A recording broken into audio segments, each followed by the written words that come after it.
His Okay, mic doesn't work over here. Okay, good evening. I'd like to call to order the July 16th, 2013 City Council meeting. Please stand for the Pledge of Allegiance or remain standing for the invocation. I pledge allegiance to the flag of the United States of America and to the republic for which it stands, one nation, under God, indivisible, with liberty and justice for all.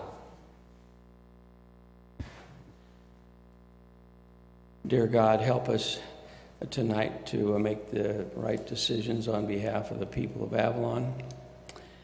Also, remember our men and women in the armed services, keep them safe. And let's remember the family of our city inspector, the Zipplingers. They lost their son. They're one of the 19 firefighters that were lost in Arizona. A moment of silence. Amen.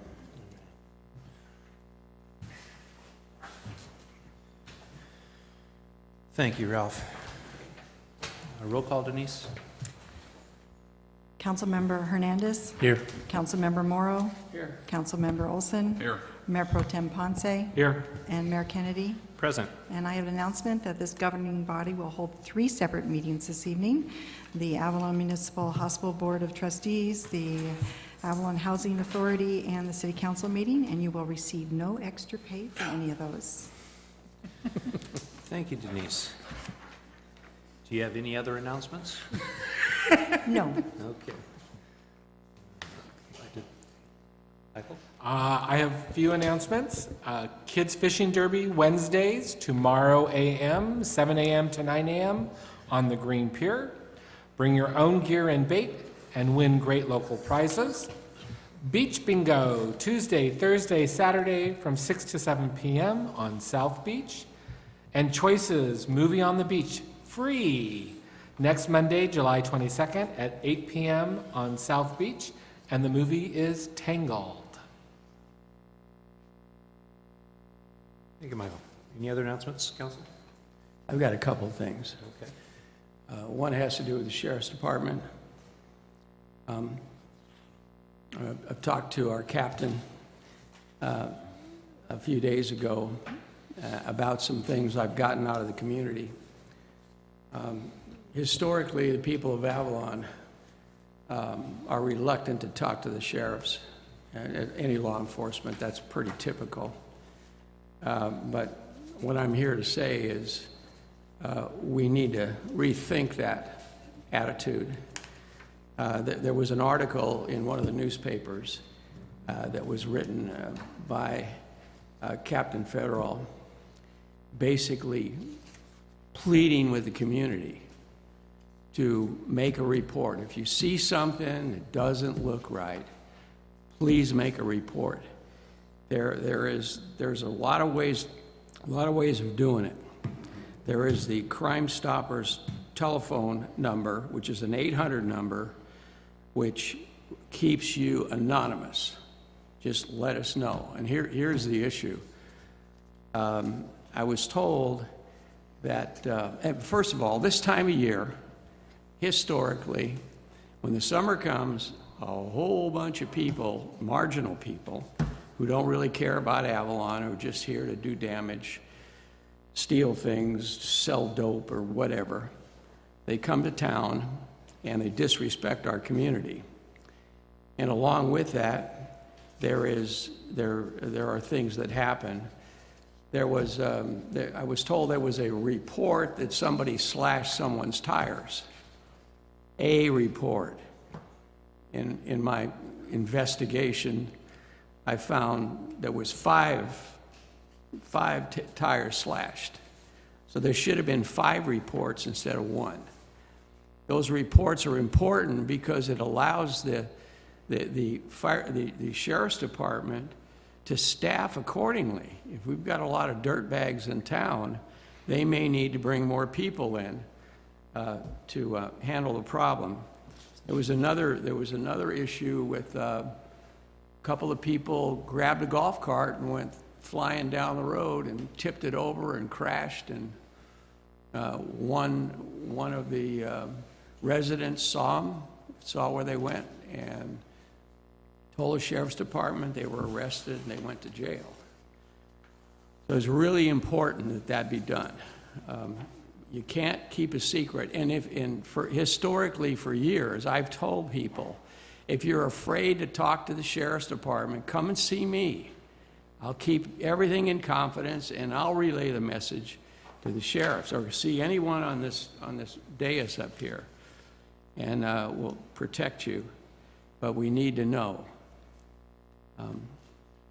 Also, talking about people making messes at Three Palms.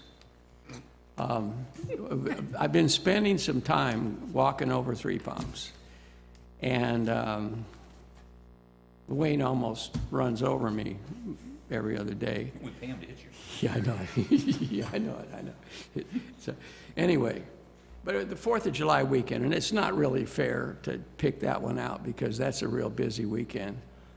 But I went up there and I saw 3 empty cases of beer, a bunch of beer cans, broken beer bottles, and it's just an absolute mess. And so I called dispatch. I said, who's supposed to come up here and clean this? This is about 7 o'clock in the morning. I think it was on the day after the 4th of July. And they said, well, that's not the city's problem. That's the island company's problem. Although the city has a guy that drives right up the street and drives right by that trash can that the city pays. It seems like we should be able to work a deal with the island company to pick that stuff up for them. And then later on, I went by another location that the city has, and there was broken glass in the middle of the street. I called dispatch again. Said, who's responsible for this? We'll find out. 2 days later, still broken glass. It had reduced itself because people drove over it and broke it a little more, and it was finer. But anyway, those are a couple of things that I've noticed that we really need to fix, because the best vista we have in Avalon is Three Palms, and it isn't nice to have all that trash laying around. That's all I have to say. Okay, Lee, anything? Well, just to piggyback on top of that, besides Three Palms, Hogsback is the same way. It's a place where people go up there and drink beer and leave empty beer cans and beer bottles and all over the place. I know that's Island Company property, but I don't know what we can do. We can send the patrol guys over every so often. And by the way, when I complained to our city manager, Yes. it got fixed They did? quickly, yeah. But I had to go all the way to the top to get it done. Sorry. I don't think it's our tourist either. Yeah. Any That- written communication, Denise? All right. Anyone in the audience care to address the council for any item that is not on our agenda? You may now come forward. Up, down. Needs a photo. You need a photo. I just need Assemblywoman Lowenthal gave us a very lovely resolution that you all saw at our centennial celebration, but we failed to send a photo to her, so I just would like to get a photo for her newsletter Of? of you All right. with this resolution. Yeah, give her a photo. Come on, you guys. Okay. You don't watch this one picture in the dark.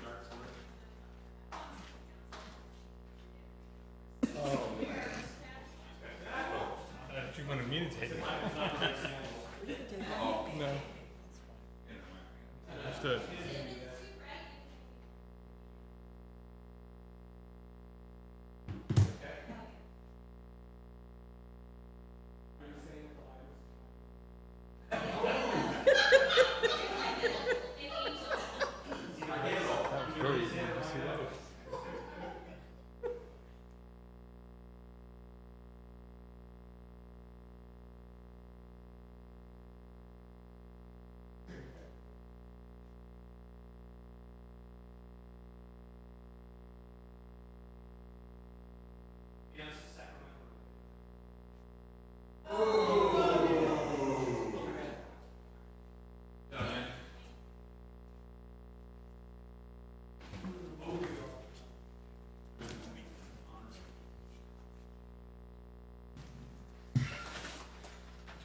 Council, we have David Clary here from ES, and I don't want him to wait till the end of the evening for his items, so I'm going to have him do show and tell. Perfect. David Cleary with the Barton Strategy. Give your tetanus shot. I was asked to present this piece of pipe. This concerns the break that happened on 7-3. Everybody's aware of the big break. Unfortunately, most of the piping in town and most of the connections in town are iron pipe, and they're put in over 50 years ago. And this is mostly in the downtown area and stuff like that. And they don't have no corrosion protection at all. So the corrosity of the soil and everything is a big factor, especially with the salt water, where we're going to be having a lot of these breaks and stuff if we don't do something about it. So if you have any questions or anything concerning that, And I think, Mary, you had thought, you had heard maybe a heavy piece of equipment, broke it off then, but you can tell from the edges that it's been like that for quite a long time. yeah, you can see from this, my opinion is that this has been broken for a long time. There's no fresh cuts at all in this whole thing right here. Unfortunately, it's probably the compaction or even the cement over it that might have been holding it in place for many years, who knows how long. And fortunately, this costs a lot of money to fix. So we'd like to maybe start a program or something, maybe replacing one, some kind of schedule, maybe start replacing these. It should all be plastic. They didn't make plastic then. They invented it. Now, this is over 50 years ago. And That was what, when was that? That was in the late 80s when we changed those pipes?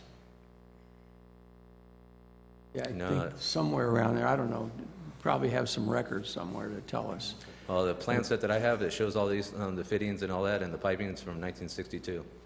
52? 62, 62. Okay. yeah. And most of the piping is AC piping, which is, corrosive resistant, but all the fittings and stuff like that are non-epoxy coated iron, so you're gonna get corrosion. And when we pulled this one out, this four-way out, the 6-inch line going down Beacon Street was almost completely encrustated, and tuberculation just had the thing, it was like a hole this big. Someone said there was a few lobster that came out of there, too. Yeah, lobster and a couple shrimp. So, Yep, all needs to be changed. It's only $20 million, piece of cake. Mayor, do you want to comment on the debrief meeting? Yeah, we had a lengthy debrief meeting to kind of discuss the response and how the repair went. We had some issues getting the parts here on the island,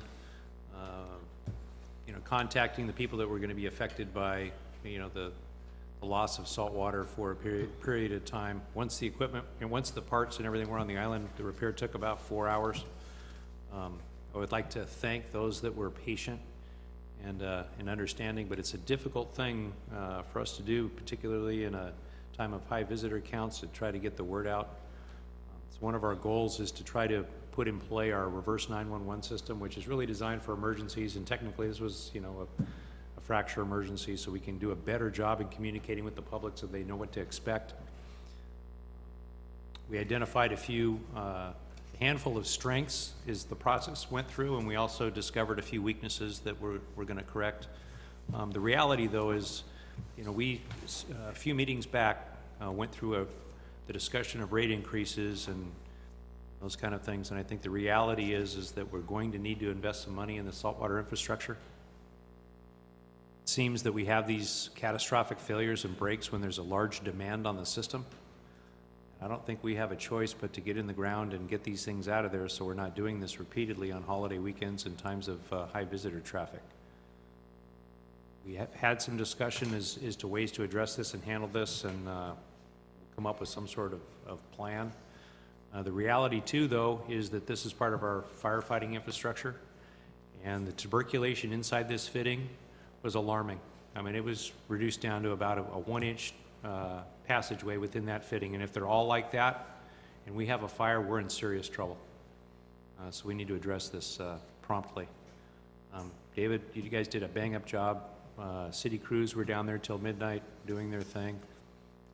Jerdal Construction, right in the ditch, and we had some issues. There was a valve that was just replaced that was not able to shut. So we got to kind of get our hands around some of those animals and figure out a way to better isolate, better control, better manage. A lot of lessons learned. So thanks to staff and the crews for getting in there and getting it done. Touche. And I think this may be that water source that's out in front of your house, the water that was coming out of the pavement. This may have been leaking for some time and actually leaching its way under the asphalt and then coming up on the road, because once this was repaired, that one stopped. So we have some issues in the ground, and unfortunately, we don't know where all the fittings are, I think so. We should acknowledge Jen Hoffman for being over town and then driving out to Indian Springs to, Yeah, well, I was pretty Get the impressed. Jim hand carry showed up on scene after working all day on the mainland, and he had the part with him that he rode over on the Catalina Express, and he looked at his wife and said, well, I'll be home at midnight. And sure enough, I gave him a ride home at exactly 12:01, so he was pretty on the spot as what it was going to take to fix it. Above and beyond the call. Yep, beyond the call. You guys did great. Yeah, I want to apologize for any inconvenience that we caused that night. We got the system back on as fast as we could. That's right. And David, thanks for all your help. Thanks. Put in place to have some spares on the island. Yeah, part of the debriefing was to come up with a list of spares that are sitting on the shelf so that we're not running after things that we know exist. Unfortunately, we don't know all of the fittings that are in the ground. I don't think there's enough institutional knowledge to know what fittings were used, and for that matter, even who did the work when it was first installed. The interesting part, though, is all of the pipe that's in the ground looks like it's in really good shape. There's very, very little growth on the inside of the pipe. It's all in the fittings. So anywhere there's a 90, a T, an X, those are the things that are failing. So all the pipe's asbestos concrete pipe.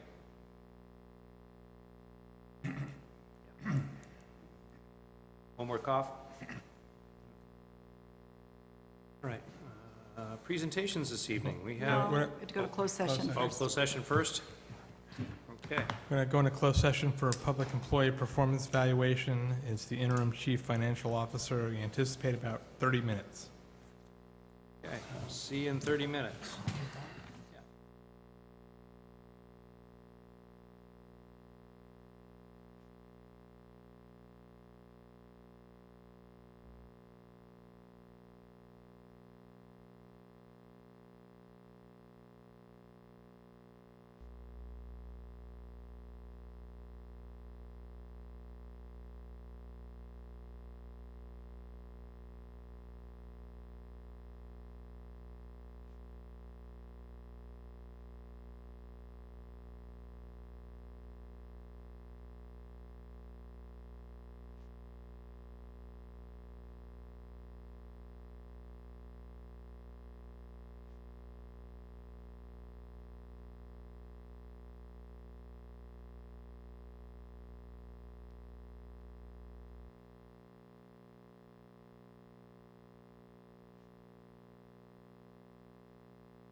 Thank you for your patience. We've returned from closed session. Would you care to report back, Scott?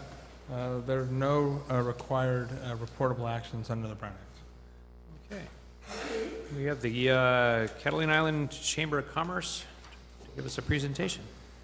Welcome, Wayne. Yes, sir.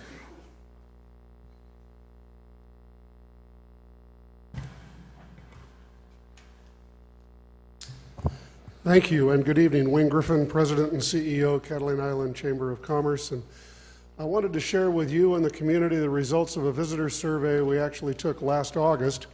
I was hoping to do this sooner, and your agenda got busy, and so here we are in the middle of July. But I think it's still instructive, and we still have a good 6 weeks left of summer, and I think it may put some things in context for some folks. We did this July, actually it was July last year, August in 2010. We hit every boat leaving the island for 7 days in a row, so we got people here from the day, we got people here just one night, we got folks staying a week. Tried to hit 4 to 5 different parties on each boat, had a total of 532 responses and to thank people for taking the survey. We gave them a small bag of Catalina Island saltwater taffy from Lloyd's of Avalon. So what did we learn?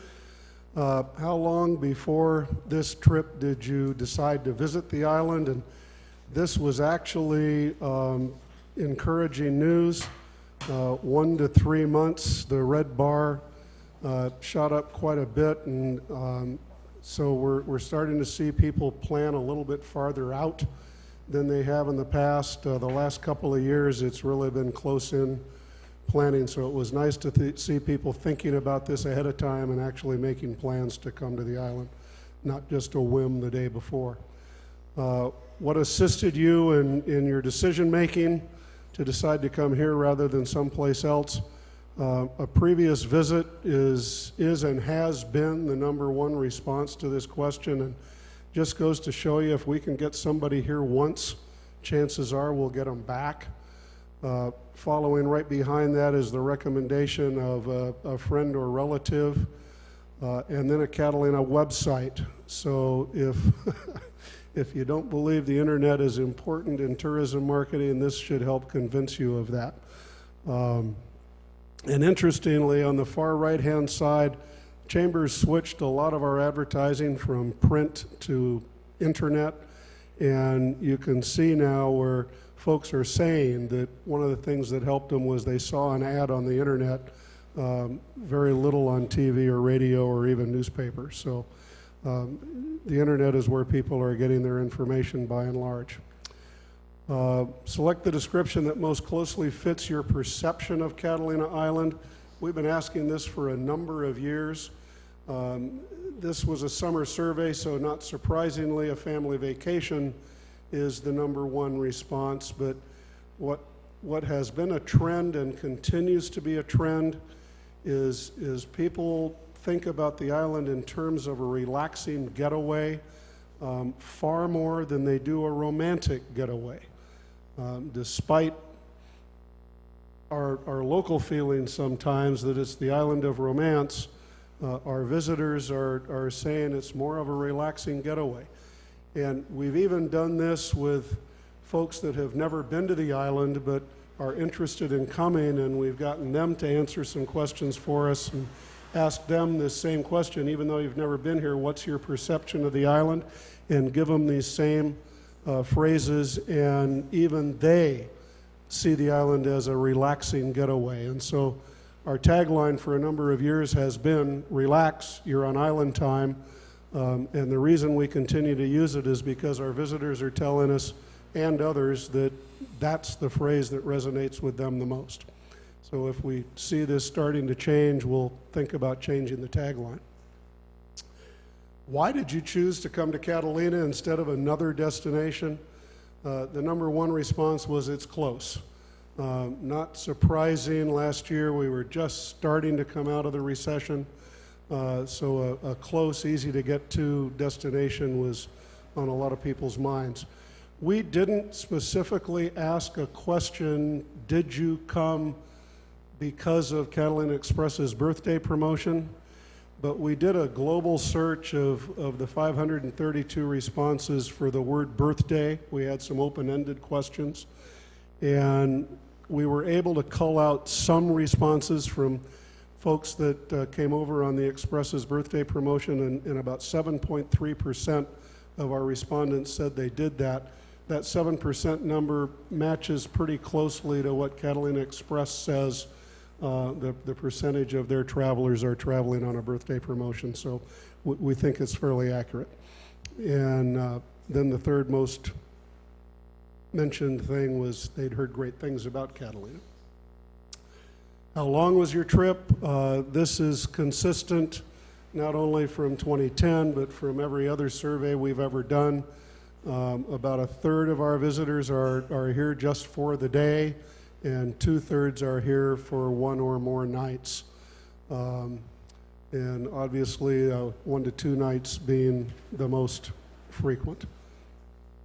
That has not changed. So we're 1/3 day trippers, 2/3 overnight. Now, we tried to slice and dice a little bit. The folks that were here on the birthday promotion, predominantly here for the day. So while some of them were here overnight, 80% of them were here just for the day. How many people traveled with you on this trip? 2 or more, 60%, hasn't changed any. Again, when you throw the birthday promotion into that, we're all surprised at how many people came all by themselves, 15%. Just, it's my birthday and I'm going by myself if I have to. Catalina Express also verifies that number. They've told us their average party size is about 2.5 people. So it's a little less than they actually were hoping for, but at 2.5, they're still making money, even given the free trip to the birthday person. Was this your first visit to Catalina, or are you a repeat? And again, about 2/3 of our visitors are repeat. Goes back to if we can get somebody here once, show them a good time, we've got a really good shot at getting them to come back. And the birthday folks, I thought this would be the other way around. I thought maybe it would attract people that had not been here before, and because the boat trip was free, they might try it, but even the birthday promotion attracted people who had been here before. Ethnicity really hasn't changed much. We're still 65 to 70% Caucasian, and not seeing a whole lot of trendy things occurring there. Age, we got a little bit older last year. We all did. Very good. But our visitor got a little bit older demographically, and so that 41 to 50 age group is the number one target. Gender, we got a little more female last year too. We also believe the female is the decision maker when it comes to deciding to visit the island in the first place, and then making plans on where to stay and what to do and that kind of thing. So if we're going to skew our advertising messages to one gender or the other, it's going to be toward the female. Household income, it continues to be pretty high, 20% over $160,000, and that was the largest group. And if you look at over 90,000, 50%, 55% have household incomes of over 90,000. So pretty good household income. What did you do? Top 10 things people do while they were here.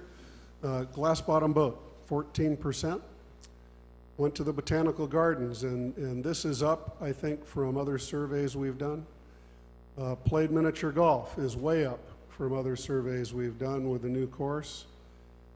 Went snorkeling, summer survey, not surprising. Visited the museum, this is another one. 20% of our visitors went to the museum. I think this is way up from other surveys we've done, maybe even double, and I think it goes to show after the museum reinvented itself, it really does attract visitors. Went hiking, about a quarter of them. Rented golf carts continues to be right up there in the top 5 of things our visitors like to do. Not surprising, in the summer they went to the beach, swam in the ocean, even though we had some issues down on the beach. And shopping and eating in restaurants top out the list. And that's pretty consistent with almost any destination. What do people do when they go on vacation? They shop and eat. So we're not that much different. When you try to look at what people did depending on the kind of visitor they are, they do some very different things. The golf cart rental is the one exception. About 1/3 of both overnight and day trippers rented golf carts. But then when you look at almost everything else, the overnight visitor did far more than the day visitor did. Not surprising, they're here longer, but that also means they're spending a lot more money, generating a lot more tax dollars, and so it's certainly in all of our best interests to try to attract that overnight guest. And this is a comparison of what did you do from 2 years ago. I don't know why snorkeling took such a hit in 2012 as compared to 2010, but, and there's the museum right underneath it. You can see it's about double. It's just interesting to see what folks are doing, and some of these things, it's pretty much the same percentage year in and year out. Kayaking was another one that took a hit last year, and we're not sure why.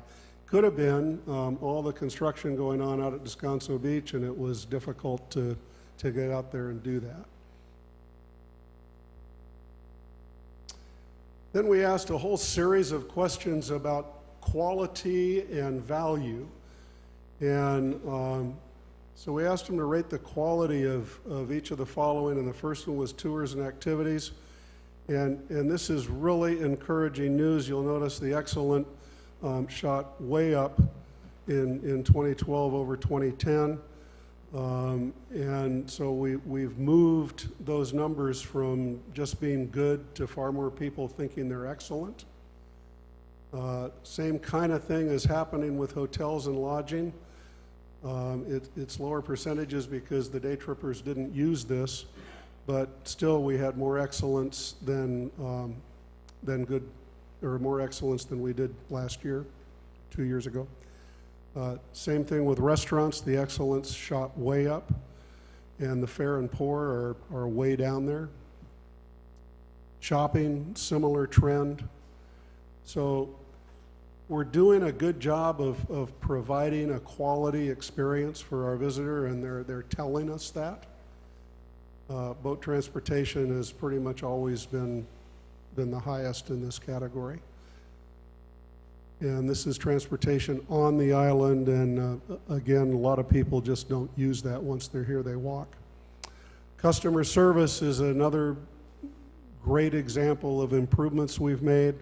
The excellent comments have gone up about 12 percentage points. And the fares and the poors are way down there. And I know we all hear stories about customer service or the lack thereof. Our visitors don't necessarily see it the same way locals do sometimes, and I think when someone does complain about something, that complaint tends to stand out in our mind a lot more because you hear the complaints and you don't always hear the love stories. Even our beaches, we got room for improvement there. I'm hoping this year we're going to see a big spike in folks' opinion of that. And importantly, your overall satisfaction with the visit in terms of quality. And, you know, you'll see in another slide, I think this one, overall satisfaction, 95% of our guests, overall satisfaction of either good or excellent. So the community's doing a really great job. And then we talked about value, because we all know it's not necessarily inexpensive to come visit. So we wanted to know if our visitors are thinking they receive value for the dollars they spend here. And again, we went into the similar categories of tours and activities, hotels and lodging, boat transportation. It's very similar to what you saw in the quality area, and price paid for your visit. And maybe when we stack them up is the best way to look at this. Again, 80% of our guests think the price they paid for their visit was, in terms of value, was either good or excellent. More good than excellent, so we've got some room for improvement there, but it's still good numbers. And here, when you compare quality and value, the value is a smudge under the quality, but pretty consistent. When do you think you'll return? And the number one answer was next year, especially with those birthday folks. If Catalina Express keeps doing it, they're going to keep coming back. And you'll notice almost no one says that. So, good indication. Net Promoter Score, a guy named Fred Reichheld wrote a book called The Ultimate Question, and it's about customer loyalty. And The question is, how likely is it that you would recommend this company or product or service or destination to a friend or colleague? And the responses range from 10 down to 0. 10 being, I like it so much I'm going to tell everybody that I can find how great it is, down to 0, I'm so disgusted with it that I'm going to tell everybody I can find how awful it is. And Reichhold says that folks that answer 10 or 9 are your promoters. They're actually going to help you sell your product or service or destination. Folks that answer 8 or 7 are passive. You haven't done anything to really excite them, but you haven't done anything to tick them off either. And those that answered 6 or below, there's been something about their experience that affected them in a negative way, and they're going to be detractors. They're going to tell folks not to come or not to buy or not to patronize because of the experience they had. So this is almost impossible to see, even looking at a piece of paper. It is. On the right-hand column here are businesses, and on the left-hand side are industries. And it's to try to give you some sense of what is a Net Promoter Score, what's a good one, what's a bad one. And we'll just take a look at homeowners insurance, which is about 2/3 of the way down the left-hand column. And the number 1 company is USAA Insurance, and their Net Promoter Score is a 78. The average for the homeowner insurance industry is a 27. So that kind of gives you some perspective on what these numbers mean. And there are some industries where the highest score is a 41. There are some industries where they actually have negative Net Promoter Scores.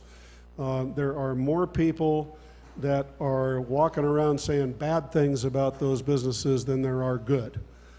Obviously not a good thing to have happen. So where does Catalina stand in all this? Well, in 2010, our Net Promoter Score was 60.3, and I'm delighted to tell you in 2012 it was 68.9. It actually went up 14%. So here again, the reason I love this question is it's a benchmark and it's measurable, and we now have 2 years where we've asked it, and the next time we ask it, we'll gather more data, and over time we can really tell whether the community is going up or down, and a 68, 69% is just excellent. I wish I had other destinations that I could show you to compare against us. I've talked to, there's actually a Net Promoter organization, and I've talked to them, and they don't have a category for destinations. So there are very few destinations that are asking this question, but I'm trying to encourage them to do that so that we can get some data from other places and see how we compare against other destinations, not just against other industries. And it really didn't matter whether you were here overnight or during the day. The Net Promoter Score was pretty much the same. Now, there's always a little bit of negative, and we get things like this. The merchants, as a rule, were unfriendly and seemingly annoyed to have visitors to the island. It was so commonplace to be unfriendly and rather flippant in responses to requests. And we get a few notes like this almost every month. And I don't want to dwell on that because the rest of the numbers are really terrific, but it just goes to show we always have room for improvement. And our visitors are the reason we have work, not an interruption of our work, and we all just need to remember that. The Chamber just finished its fiscal year, as did the city, and I just really briefly wanted to share some highlights. These are unaudited numbers. In fact, all our bills aren't even in for the end of the year, but we've estimated, and I think we're pretty close. We shared this at our annual membership meeting and installation of our new board last week, and I just thought I'd go over really quickly some highlights. Our total budget was a little over $1,400,000. Of that, 60% or $868,000 came from transient occupancy tax. That includes $131,000 that was a catch-up from the previous fiscal year after the city's audit of that year was complete, and Of that 131, we've spent about 90. The rest of it is still sitting in the bank, waiting for us to do some things with. Our marketing expenses wound up being 81% of our budget at $1,059,000.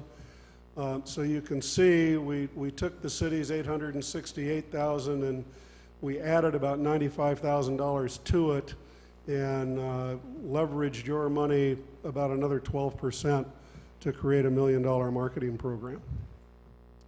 Total visitation of the island over the last fiscal year, that's July 1 through June 30, was up about 4.5%. We're up to total visitors now, both cross-channel carriers and cruise ships, of 750,000.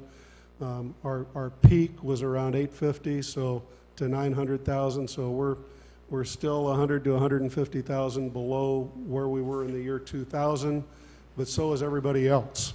No one I talk to is experiencing the same numbers as they did in 2000. Chamber doesn't have a product to sell, so we have to look at other ways to measure how we're doing. Unique visits to our website were up 58% the last 12 months. Page views were up 52%. And visits from mobile devices to our website were up 101%.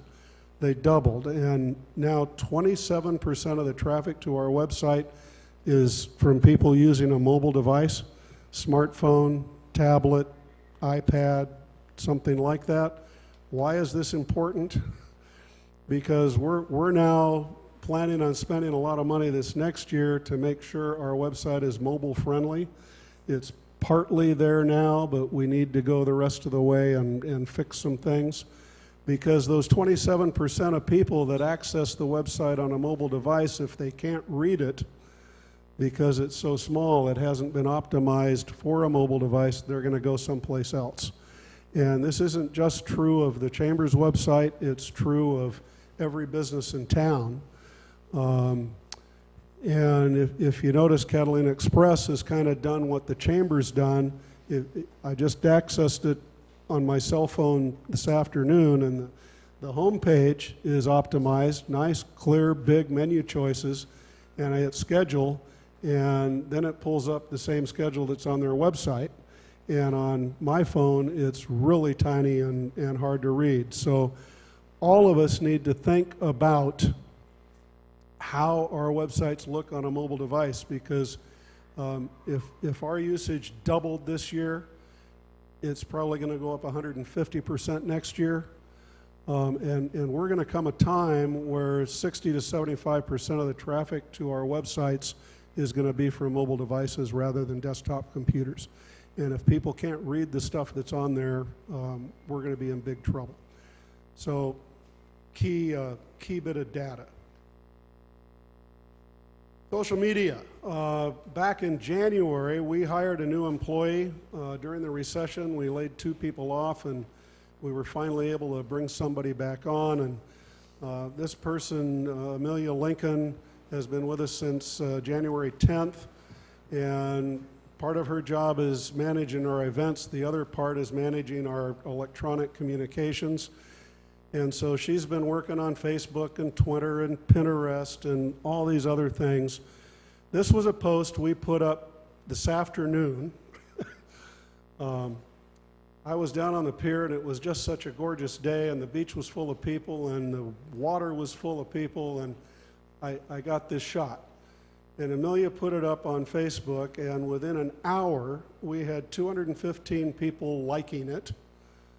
23 people sharing the picture with somebody else, and 21 making comments in an hour. Now, you take that a little step further. In January, when Amelia arrived, we had 1,800 fans on the Chamber's Facebook page. Today, it's 5,631. It's an increase of 213% in 6 months. And the only reason is because we've got somebody 2-3 times a day getting on there, posting something, talking to somebody that's made a comment, interacting. Is that going to bring people to the island? I have no idea.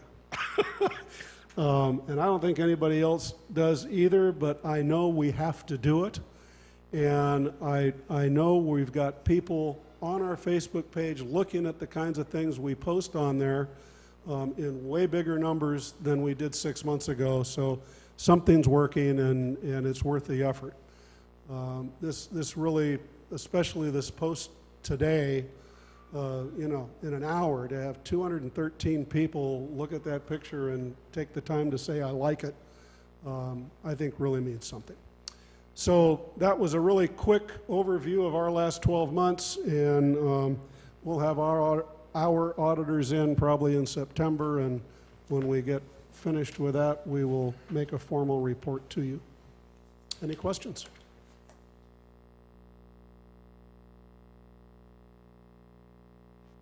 And I have a hard copy for you. Thanks, Wayne. Anyone in the audience have a question for Wayne?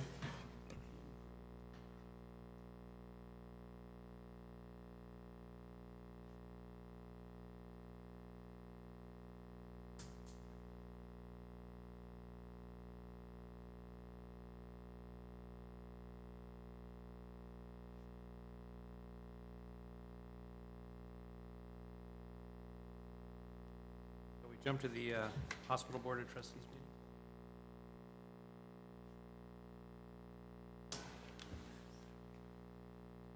Roll call, Denise? Trustee Hernandez. Here. Trustee Morrow. Here. Trustee Olson. Here. Trustee Kennedy. Here? Chairman Ponce. Here. Any announcements? Or written communications? Presentations? None?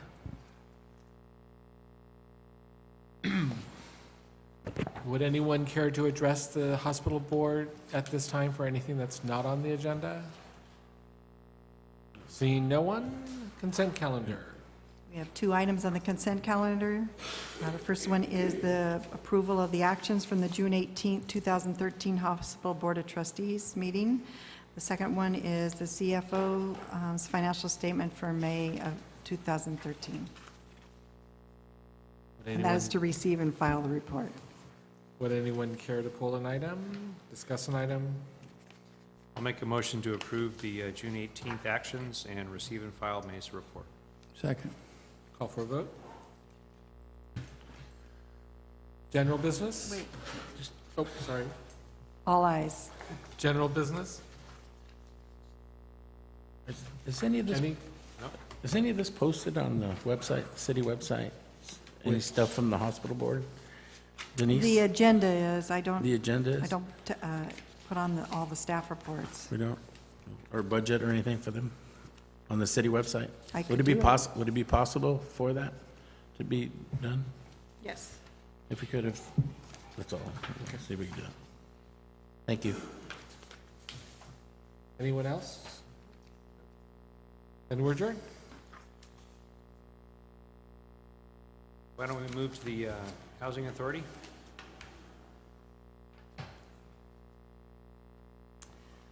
Okay, Board of Commissioners, Commissioner Hernandez, Here. Commissioner Morrow, Here. Commissioner Olson, Here. Commissioner Ponce, Here. Chairman Kennedy. Here. Oral communications. Anyone in the audience care to address the Housing Commission? May come forward for any item that's not on our agenda. Not seeing anyone come forward. Consent calendar. We have one item on the consent calendar. There are 3 sets of actions from the February 7th, 2012, March 20th, 2012, and the March 19th, 2013 Housing Authority meetings. Scott Campbell, our city attorney, assured me that if I gave you the agenda, the staff report, that you could approve those actions, even though you weren't, a couple of you weren't here. Is that correct? Yes. I would like to comment that I noticed in the actions that there may be a little disparity between what the actual holdings of the city are, and we have directed staff to kind of make those adjustments so that we know what our true financial picture is as far as housing assets go. Anyone care to entertain a motion then, or have any further dialogue on the actions that are before us? I make a motion to approve the actions. Second. Call for a vote, please. All ayes. General business. We have one general business item, that is the sale of property that the redevelopment agency owned and 206 Descanso, and it's to lease the property for the people that are purchasing the house that is on the land. And we also, so the recommended action is to approve the sale of the property, to direct staff to complete all the necessary paperwork, and to adopt the resolution which I just put on the dais right before the meeting. And the title of the resolution is to approve the sale of the land located at 206 Descanso. And just so you know, this is a formal action to allow this former asset of the ACIA to be sold. There may be other actions because we have to get the state of California's approval for this. We're trying to have them waive that requirement since it's such a small asset compared to other assets of other former redevelopment agencies. But we want to at least have this resolution so that we can use this with the state to get them to approve the property sale. It should be noted that the land sold for $200,000. Correct. That's the sale price is The $200,000. sale price is Sale price is $200,000. So the housing authority will receive, once we're done with this, $200,000, which may be used for Hence- low and moderate income projects. And so we can better inform the public. Some time ago, the city entertained a first-time homebuyer program. That's where these assets were originated. So we've actually made some money on what we actually loaned against the property. So, Mark, we made money on this one. Good job. All right. Okay. Anyone care to entertain a motion or have any further dialogue? I'll make a motion that the Housing Authority approve the resolution authorizing the sale of the land at 206 Descanso. Have a second? A second. Call for a vote, please. All ayes. Commissioner reports. Anything? I would like to suggest to staff that we start entertaining the idea of engaging landowners and come up with a plan on what we're going to do with our housing assets. Rather than give it back to the state of California, I'd like to start moving forward on developing a plan. Good with that? Any other reports or direction? Okay. Executive Director's report? Do not. Okay, that meeting's adjourned. Call back to order the council meeting. Consent calendar. Sorry, Denise. Catching up with my notes. Consent calendar, there's 5 items on the agenda. I am pulling item number 1, which is the actions. We have warrants, 2 sets of warrants. First one is warrants in the amount of $994,016.41. Payroll in the amount of $440,943.01. An electric fund transfer for the fuel dock sales tax in the amount of $9,957. We're asking you to approve the total expenditure amount of $1,444,916.42, and that is for the period of June 11th through June 30th. Oops. It's okay. Catch your breath. Item 3 is expenditures again, and this is warrants in the amount of $915,228.88, and that is July 1st through July 5th. And there is a big one in there. Went blank. Anyway, the next one is contract agreement with MGT of America Incorporated. Annually, the city files SB 90 claims, and we have in the past had a contract with a company named Nimbus, and they do all the paperwork. In my world of the city clerk, it is all the agendas that are posted pursuant to the Brown Act. And last year, Now, we haven't received this money because it takes the state time to get caught up with everything, but our total claim, hopefully that we would get back, would be $20,000 and $20,526. So that contract is for $1,600 a year, and we pay it in 2 installments. The 5th item is a resolution approving the emergency repairs to the saltwater system.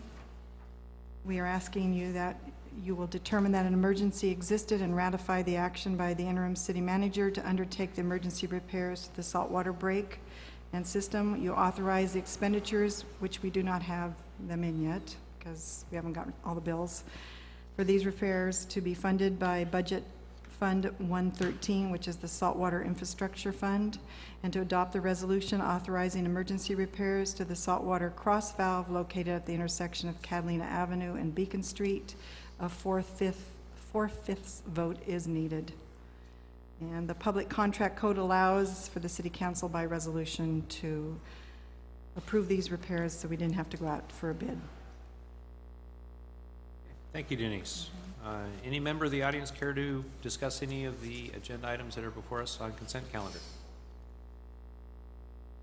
Council, anyone care to pull an item for further discussion? Okay, so anyone care to entertain a motion then on items 2 through 5? I'll make a motion to approve items 2 through 5. Do we have a Second, a second. Okay. Call for a vote, please. All ayes. Okay. Public hearing item. Okay, we have Joe Powers in the audience this evening. I'll let him talk.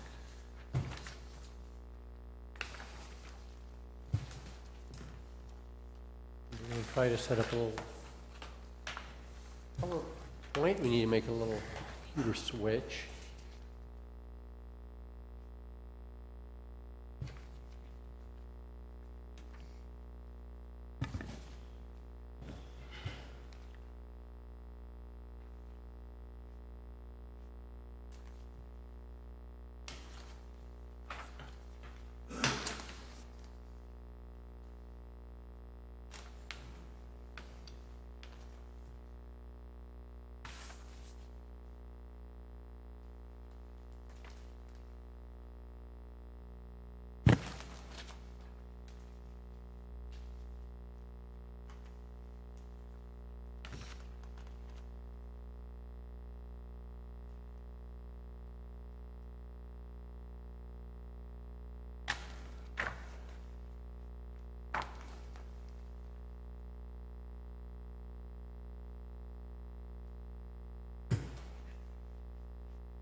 So tonight, we're here to talk about the general plan, local coastal plan, and EIR. Again, we're back for the first time since March. Essentially, what I want to do tonight, we're hoping that we're going to get, I think we're hoping tonight we'll get an approval of this plan, and then we can move on through the next steps in the process. I have a brief presentation for you. Really, all I want to do tonight is give just a real quick overview of how we got here for those who have maybe not been involved in this as we've gone through this roughly 3-year process. And then I'm just going to talk a little bit about some of the changes that have happened since March, which aren't very many, and then talk a little bit about the next steps. Entertain any questions that anyone may have, of course. Just again, real briefly, those of you who've been up on the council have heard this a few times before, but just again, just to give everybody a little background in case someone is new. What's the general plan? It's the citizen-based statement of long-term civic vision. It's really the Constitution or the city's blueprint for what it wants to be in the future, typically with roughly a 20-year horizon. So our horizon in this case is about 2030. Required of every city and county in California. I believe Avalon's, I believe this is our first update since the 1980s or so. We've really made an effort to make the document much more consolidated, much more user-friendly as compared to what you have had in the past and what isn't currently in place, which is sort of a hodgepodge of styles and document formats that's a little bit hard to understand.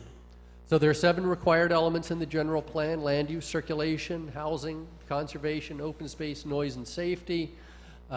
This document, of course, includes all of those elements. The document doesn't have to be formatted in these specific elements, but for simplicity, this is the way we've put the document together. Now, what are the goals of the plan? Incorporate new planning concepts and current legal requirements. Of course, a lot has changed since the 80s, so we're trying to incorporate all of the new ideas and new requirements. Again, trying to make the plan a little more user-friendly and obviously internally consistent and reflective of current community values. And then lastly, a goal is to implement the Avalon 2020 vision that was put together a few years ago, had 3 primary objectives: maintain a healthy small town island community, a quality cultural resort, and a model ecological town. This is a little hard to read, but just real quickly, the process that we've gone through. Again, this all started about almost 3 years ago at this point. Our first step, we had a couple of meetings to kind of let the community know what we were up to, and the Council and Planning Commission. Then we did a little background report, involved some research as to where the community is today and where we think things are headed. Then we came up with some draft land use scenarios based on what we had heard in talking to folks around town and what we had seen in the background research that we did. We came to the decision makers here for their input and then developed a final land use plan. At that point, once the land use plan was mostly completed, we launched into preparing those 7 elements that I described earlier, which cover the whole range of issues of concern for the general plan. Once, then we brought those back to the Planning Commission and City Council for some comments. Once we incorporated those comments, we launched into the environmental review process. That was earlier this year. We released a draft EIR, environmental impact report, for a required 45-day public review period. Went through that process. We received, I believe it was 4 total letters on the document, not a lot. So at that point, once that process was over, we responded to all of the comments, made a few minor changes to the plan that I'm going to describe in a couple of minutes, and then that got us here today, looking for what we hope might be an approval tonight. We'll see how it goes. Once that's done, if we get an approval tonight, there are going to be a few additional steps that need to be done. I'll go through them at the end, but essentially we're going to have to take the housing element, which is one of the 7 components, to the State Housing and Community Development Department to get them to certify the housing element. That's one component of the plan that needs to have a certain state-level certification. Then we think we're going to probably at some point launch into an update to the development code, which would essentially be the local implementation plan. Not only the development code, but the implementation plan for the LCP, for the local coastal plan component of this project. There are also going to be some annexations that the city might be seeking through the Los Angeles County Local Agency Formation Commission, and of course the local coastal components of this plan will ultimately need to go to the Coastal Commission for their approval. Now again, there have just been a few changes since our March workshop. As you may recall, there were 3 parcels on Whitley Avenue for which the property owner had requested a change from high-density residential to commercial. That was the way the land use showed when we released the draft environmental impact report. However, based on some direction from the Council and Planning Commission since then, we decided to go back to the original designation and maintain the high-density residential. That really had no particular effect on the environmental review or any components of the plan, but we've gone back to that original designation. So at this point, we're showing no change from the current designation. And then this was just one other, really, ultimately just a cleanup item. We actually discovered there was a little inconsistency between the land use element and the housing element. There was one place where the land use element showed in Bird Park Canyon showed a a resort recreational low density designation, and the housing element showed a high density residential designation. What we really intended there was the low density resort recreation, so we've corrected that. There was also an issue with a property on Tremont where we had sort of the reverse happen, where we intended for it to read as a high-density residential. It showed as low-density, so we've changed that. The housing element still works. We still meet all the RHNA numbers. That's the Regional Housing Needs Assessment requirements, so it creates no problems for the housing element. And now we have two internally consistent elements, land use and housing. So it was kind of a minor cleanup item, but one that we needed to do. And then lastly, the draft environmental impact report showed one, what we call significant unavoidable impact. And this related to solid waste, and this is because your landfill at the time we released the draft EIR was scheduled to close in 2020, and of course our plan horizon is 2030, so we really didn't have anything to do with the solid waste that was going to be generated in that 10-year interim period, so we identified that as an unavoidably significant impact of the plan, really one that would occur, you would face whether you adopted a new general plan or not, but we identified that as a significant impact. However, in the interim period, as all of you know, the city has gone into a new contract with CR&R, extending the life of the landfill to 2033. And all the new details of that contract are now incorporated into the plan and the EIR, and that solid waste impact that we identified as significant and unavoidable, we've now determined is not significant. So the city does not need to adopt a statement of overriding considerations for that impact. Those are really the only three changes since March. Obviously, I can answer questions about other things if anyone has any. But again, the next steps, just to reiterate, we're going to take the housing element to the Housing Community Development Department and hopefully get that certified. As I think everybody probably remembers, we're actually going to cover 2 cycles. The version, we had I think it's 2008 to 2014 cycle that we're kind of obviously getting to the end of. And since we were near the end of that, we decided to go ahead and do the next cycle as well, which gets us through, I believe, to 2020. That's the element that appears in the bound document that you have. The other, but we're going to take both versions to the HCD to get their certification of both cycles. Then, as I mentioned, we're going to go to the Coastal Commission for review of the local coastal plan. We know that there's going to be an update to the zoning code and, again, the local implementation plan component of the local coastal program that will need to get to them at some point as well. And then, as I mentioned earlier, there are 3 areas that the city is considering annexing in the future, and whenever the city wants to pursue that, you'll be wanting to go to the Los Angeles County Local Agency Formation Commission, or LAFCO, to get approval of those annexations. With that, I am happy to entertain any questions that anyone has. Start with the audience. Anyone in the audience have any questions? Questions or comments? There was a hand for a comment. He said a comment rather than a question. Yeah, comment. Yeah. Questions or comments? Either or. Mark Milan, 131 Metropole. First to start off, last time we asked for comments, I wrote comments, I had them posted, I had them delivered, and they were not addressed. I understand that we said that some were addressed. my comments weren't addressed. I worried about all these parcels. I worried about all this rezoning. We didn't follow the 2020 plan. I'm not going to get into it tonight. It takes too long. But I've been here before, and it's on DVD, and we didn't follow the 2020 plan. So now we're talking about a 2030 plan. We could talk about a 2040 plan. We said some promises to the city residents that we did not follow, and here we are making up more plans. Now,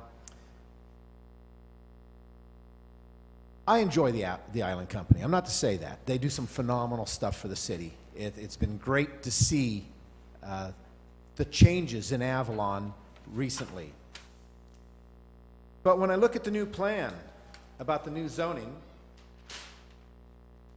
and it's in all of your books, you will see, despite any retorts that might be mentioned about zoning and densities, etc., that the city of Avalon is in fact smaller than a U.S. quarter, if placed on this map, would cover the entire city of Avalon. You're being asked tonight to put oops, hold it upside right for you. Not that it matters from that distance, I'm sure. But we're talking about a zoning that is a project that is 4 or 5 times the size of the city of Avalon to be turned into a tourist zone, to be a project, a secret project.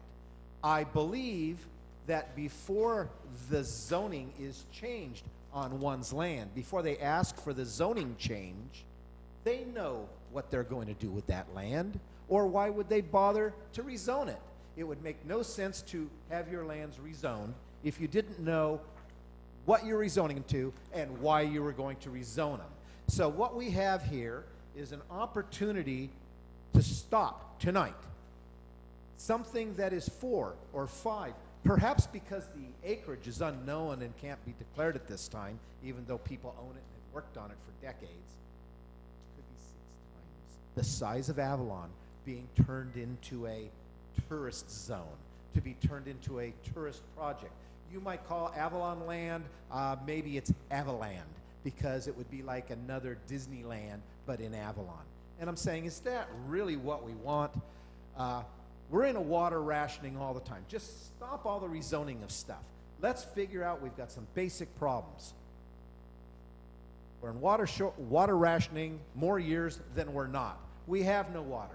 Oh, I've heard stories that we can drill wells just a couple hundred feet and the water will come out gushing unbelievable. If so, then why are we in water rationing? I understand that the trash problem is now resolved, that now the landfill is going to, because they installed a new piece of equipment, a baling cardboard and crushing stuff smaller, that the landfill will last, instead of what it was 6 months ago, that it was determined it couldn't last over 10 years into the future. Now it can last over 20 years in the future because of a new piece of equipment that was installed. Well, then who did the analysis for a year that came up with the answer that it was only going to last 10 years into the future? So what I'm saying is, numbers don't lie, liars use numbers. It's really easy to say all of our problems are solved because we can drill water and we've got more than we can use. So that's how we're going to build 120 new homes over by the golf course, because water is plentiful, it's everywhere. But we're in a water shortage right now, and I'm paying a premium rate on my water for 125 units, and that's because we have excess water that isn't available at the tap. It's just confusing. We've got a problem with our landfill. Now you say it's going to last to 2033. I don't see any bonds or promises put out there that it'll last to 2033, and that's 2033 if we don't build a 100-room 4-star hotel just below the inn at Mount Ada, where that beautiful eucalyptus grove is. Okay, so you can say these things will last, but no one is betting their right arm on it. We're just talking. Maybe we're talking trash. I don't know. Our sewers have problems. What, are you going to pump everything from the canyon, from this massive resort that's 4 or more times the city of Avalon in physical size, with unknown amounts of density? We're going to pump all that trash up in the canyon, down to the water, where we already have a collection problem and then around to Pebbly? I don't think so. It doesn't work. The truth doesn't work. But we can talk about stories and what ifs and it ought to be's, but the truth is, it doesn't work. It already doesn't work. Adding this new city that is over 4 times the size of Avalon to Avalon isn't going to work. The electric is a problem. Now, I've lived all over Southern California. I've never lived in a place that every week or 10 days I have to reset all my digital clocks because when I come home they're flashing at me. Why? Because we have a power problem. Now, I know the guys at Edison are kicking butt and doing the best job they can, but we've got a problem on the island. How are we ever going to have a massive new tourist zone in Avalon? It just doesn't make sense. And to top it all off, it just boggles me. In January or February this year, Scott, I was denied 4 electric bike permits, and you talked about it amongst yourselves for a half an hour. And the reason I didn't get 4 electric bike permits is because the congestion was going to be damning to the city of Avalon. These 4 electric bikes were just out of control. And now we're talking about adding 120 new homes. We're talking about adding a hotel that would qualify like Mount Ada because it's so far away that all of their rooms get golf carts too. The whole folly of reasoning that I hear doesn't stand up to logic. So I ask you tonight, stop. We don't need to make this plan just because we need to make this plan just because the other plan is ending. We didn't follow the last plan. So let's not rush into making another plan that we can't scientifically, economically, physically, possibly follow. It's just garbage in, garbage out. Now, I like the idea of doing some kind of expansion. We don't have to do expansion to keep the city of Avalon in business. We just have to have people come over here and have a good time. It doesn't need to be twice as big as it is. It doesn't need to be 5 times as big as it is. So I have these concerns about the secret project that you're now allowing with this rezoning. This secret project that sits on land that is 4 or more times the size of Avalon, right up in the canyon. Where's their trash going? Where's their water coming from? How are we going to get them electrical service? None of these things are answered, and yet we're moving ahead on it like it's something we need to do. We need to stop for a second.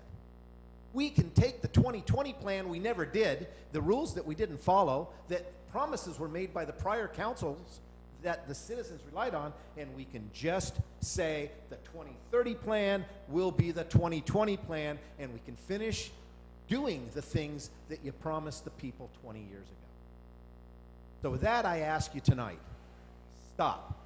Don't be approving anything. Let's solve some problems. Let's get some citizen involvement. And I will tell you that it's just unfair that you would have something this important to the city of Avalon that no one knows what the heck we're talking about because it's called, let me say this right. I want you to know that it's ludicrous. It's called, this is what it's called. Okay, so now I found it. Item 6. Certifying the environmental impact report prepared for the 2030 general plan / local coastal plan, adopting the mitigation monitoring and reporting plan, and approving the 2030 general plan / local coastal plan. What does that mean? No one knows what the heck that means, and you're changing the whole city of Avalon tonight. Our whole future in Avalon is changing, and many of us won't be here when some of those shovels go in the ground because we'll be retired or below the shovel level. But the bottom line is we have a responsibility to the citizens, especially to the citizens that work for an employer that won't allow them to come out and talk about this. So I ask that you just tonight stop this 2030 nonsense. Let's figure out what we promised in 2020. Let's give the people what they were promised and not hyperbole, not promises that cannot be justified. And for that, I thank you for your attention this evening. Please, let's stop this craziness. Thank you for your comments, Mark. Anyone else in the audience care to comment?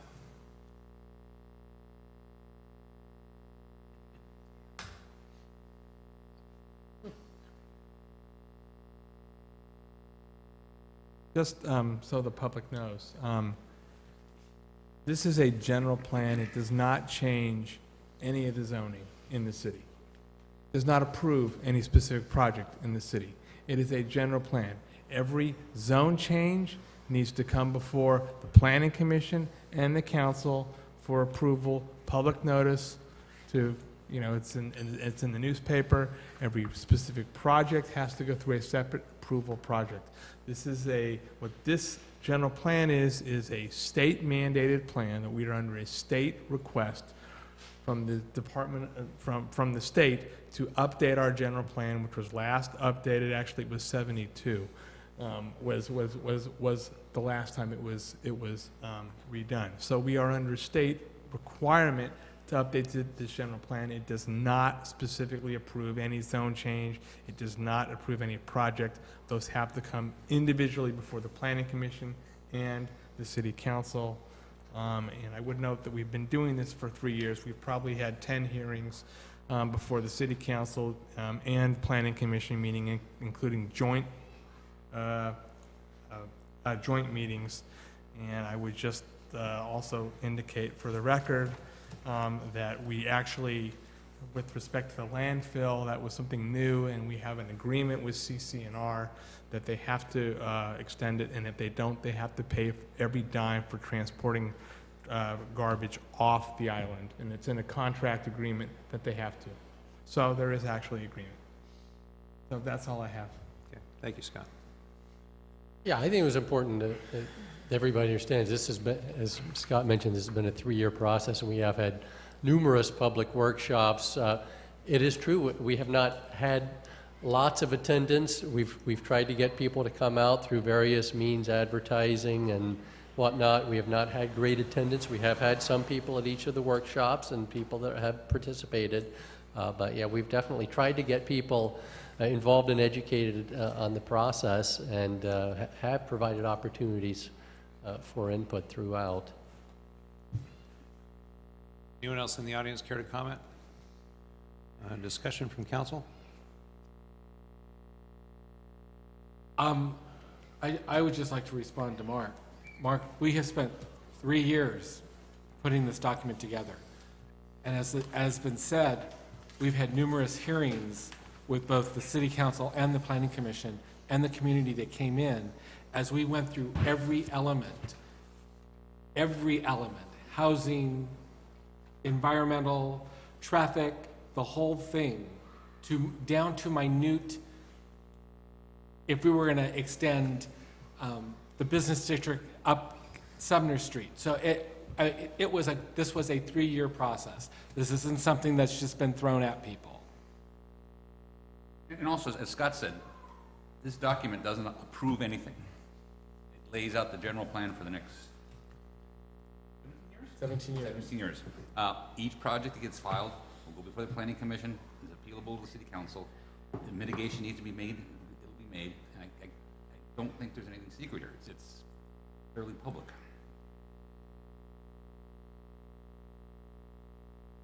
And this is just a suggestion for the future. It's a requirement. I think if the state didn't mandate us to do this, we wouldn't even do it. But we have to. So we figure, let's just dream and say, if we had everything, what would it look like? So we threw it out there, so we wouldn't have to change it.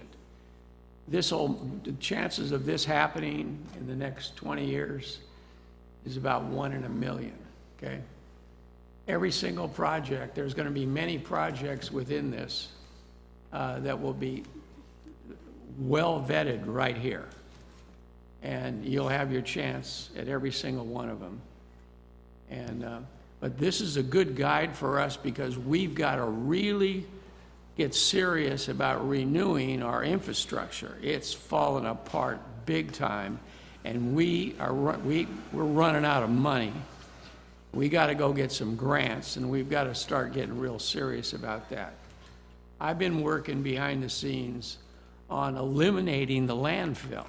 There's technology out there where you can dig the landfill out and use the energy to do things, and now you wouldn't need it, you won't need a landfill at all. So that's one thing that's going on.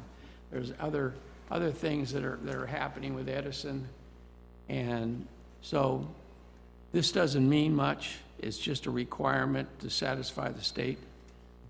And eventually, the 2020 vision, as we set it up, I think there's a couple of us on the council that were involved in that, getting that together. We brought in, we had a core of 35 people plus other groups. It's all public. It's not secret. We don't have secrets. You can't keep any secrets in this town, you know that. And I think the reality is the Island Company did it. They're the landowner that we're talking about, Mark, and they unveiled their secret that you're referring to. And they recognize that in order to accomplish their goals and objectives, they're going to need to address water, sewer, trash, school system, housing, open space. All of those things are in their plan and in their mind, and they have to get approval to do any of those anyway. So they have to address those things in order to conclude their goals and objectives. And I appreciate your input and your concern. The real question that I have this evening is, of all of the updates, I have yet to complete reading this thing cover to cover because I got it a couple of days ago. Amanda, have we implemented everybody's input and changes in here for the most part? I mean, have we addressed all of those things? Well, I think it's also important to know that during the process, one of the commenters wanted to remove the conditional use permit for some types of construction in town, where that if it's permitted in that zone, it's permitted, doesn't get a conditional use permit. The council said no. I mean, we want to have the ability to condition development because we know that some development will have more impact on the community than other development, and I think we didn't give away that. And we didn't give away to height. No, we didn't give away the height. Nope. Any other comments from council? Anyone care to entertain a motion? I'll move. Approval. Do we have a second? I'll second. Call for a vote. Mayor, are you going to vote? I'm not going to vote. I didn't finish reading it, so. 4 ayes, Morrow, Ponce, Hernandez, and Olson, 1 abstention, Mayor Kennedy.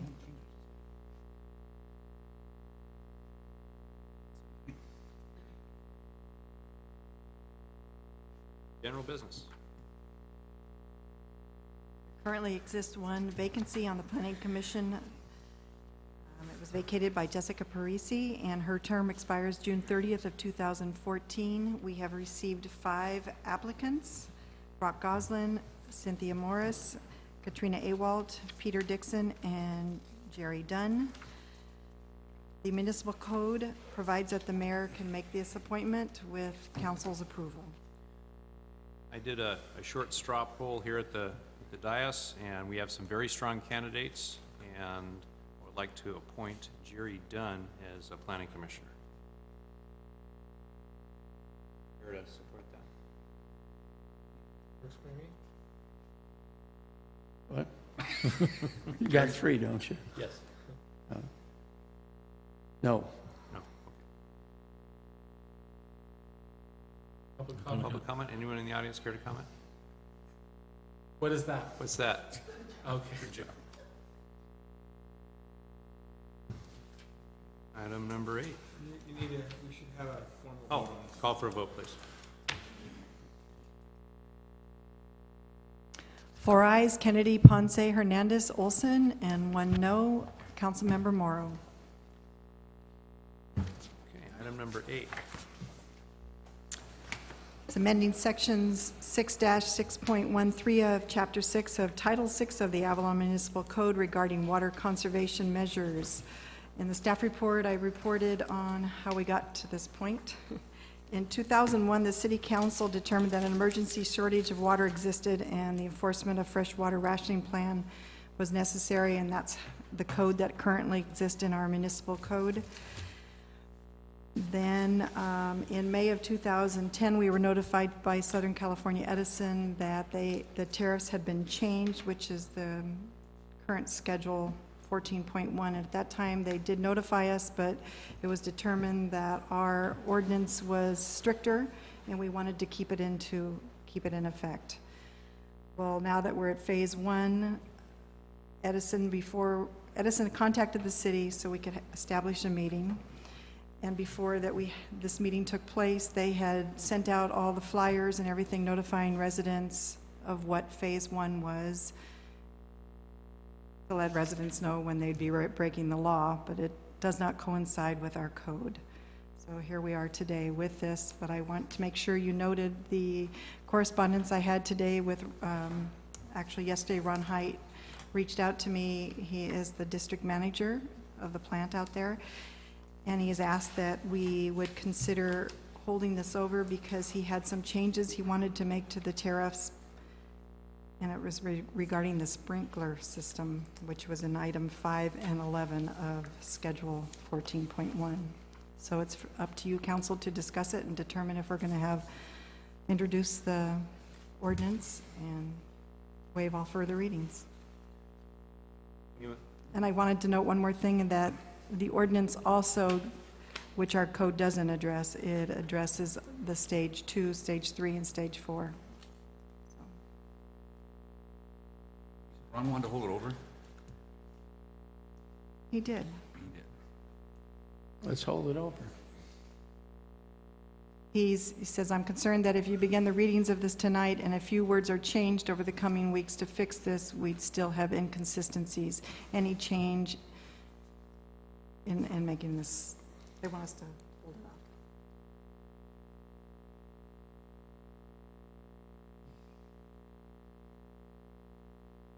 off. Thoughts?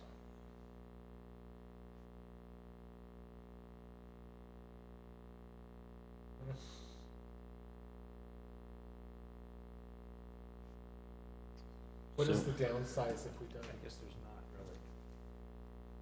People won't get cited, right? For Well, doing we the can wrong only thing? cite under the existing ordinance, We which has, as the staff report has some of these restrictions, but not all of them. So until the ordinance is changed to comport with the tariffs, if the city desired to take action, you can only take actions that are in the current ordinance. Which is stricter than the... Which is stricter Which than is the current stricter tariffs. than- well, anyway. and in some Right. issues, yes, it's stricter, yes. One, for instance, Mayor, would be that the watering of, or washing your car. Our ordinance says we can only wash a car with a 3-gallon bucket. Schedule 14.1 says that you can, as long as you have a nozzle that goes on and off, you can wash away. So, and the second one would be that serving of water at the restaurants. Phase 1 ordinance says no, unless it's asked for.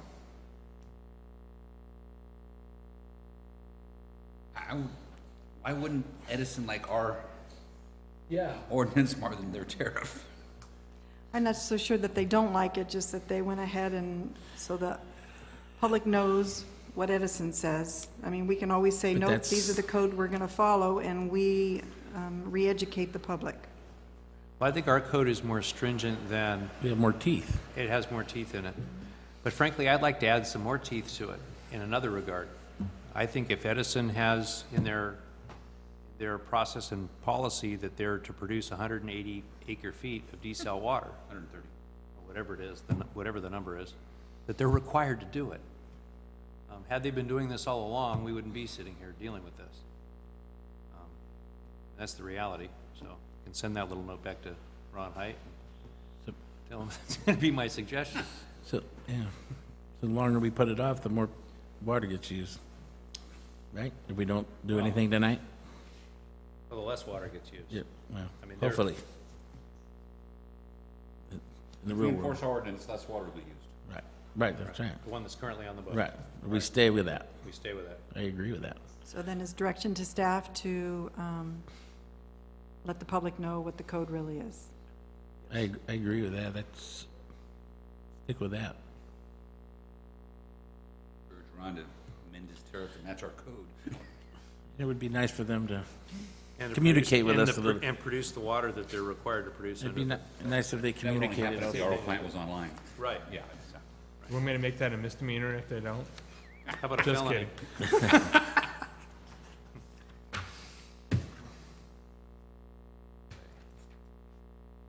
Number 9. We want to have any members from the public? Oh, anyone in the audience care to comment on water? And the tariff?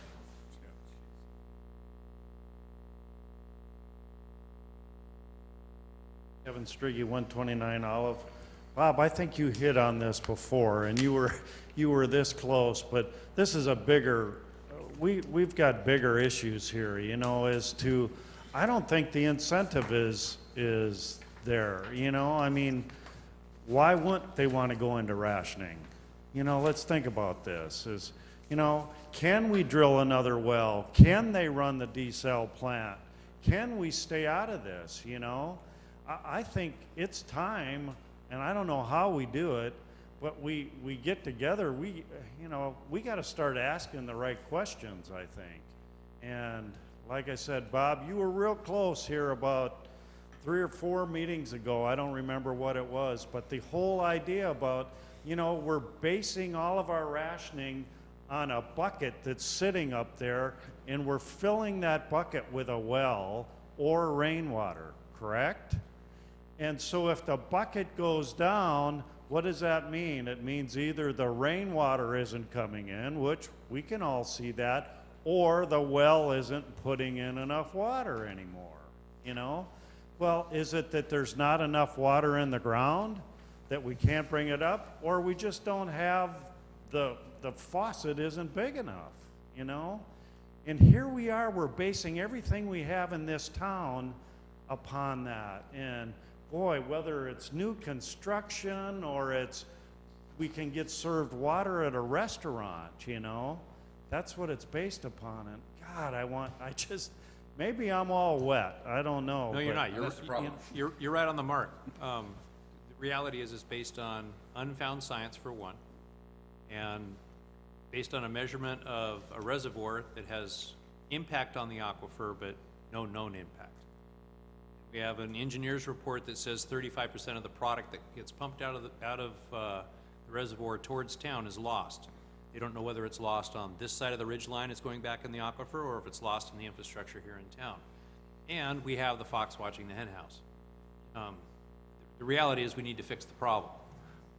Currently, the safest thing for Avalon to do is keep our code and ordinance in place, because it's certainly more stringent than what Edison is proposing. Because the reality is they want to sell water. Yeah. I don't know that they would care if that thing went dry. They get more money, That's what right? I'm saying. So, you know? yes, it's going to be addressed, and we need to attack that as the number one issue. You know, we deal with this plan. None of this means anything if we can't have water come out of the tap. Well, I'll volunteer to be on the committee, Bob, because it's time. You know, I think we have a volunteer of somebody to chair the committee. well, I'm just saying, it's time. Too much of what we live on in this town, as Mark and everybody attest to, you know, water is the issue. Well, if we have a legitimate problem, then, you know, that's one thing. But if we're making the problem, that's a whole nother issue. It needs to be quantified, right? Yeah. And water rationing leads to higher water rates. Yes. Because Edison's fixed costs don't change any. I mean, just because we're using less water, they got to raise their bill rate increase next year. I said the incentive is not there. I agree. Yeah. You're on the mark. Listen, Anyone else Edison, care to comment? Rich? listen, at one time, was Edison required to have a spokesman here at the council meetings years ago, or was that just a volunteer thing on their part? The Edison director, whoever that was.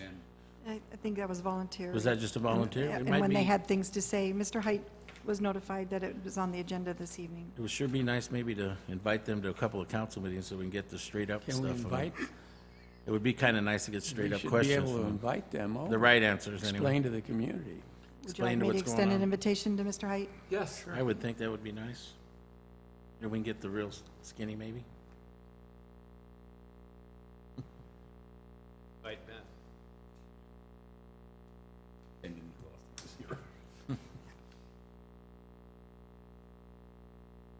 Okay.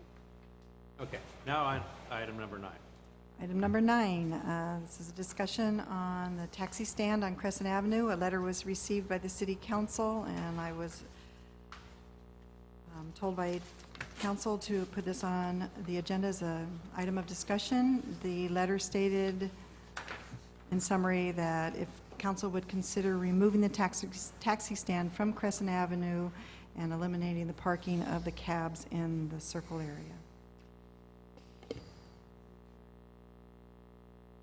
Anyone in the audience care to start the discussion? I notice Roy's not here in the audience. Okay, come on up, Karen.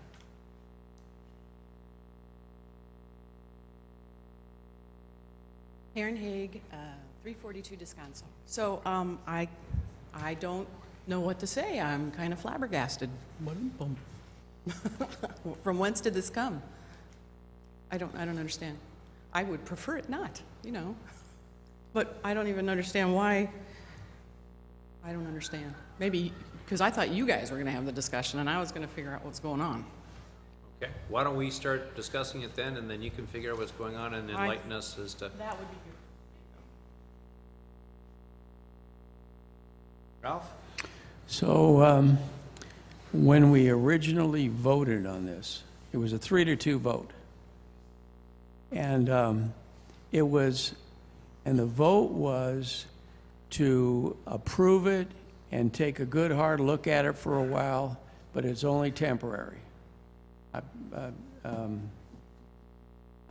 We talked to some of the people that were here at that time. It was a temporary look to see what it would do.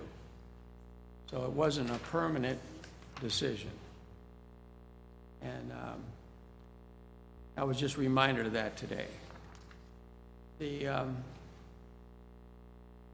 And so in the letter from Roy Rose basically said, you know, it would be a good idea to consider moving it because everything is congested in that area, more so congested, and you can actually run the cabs out of anywhere, I guess.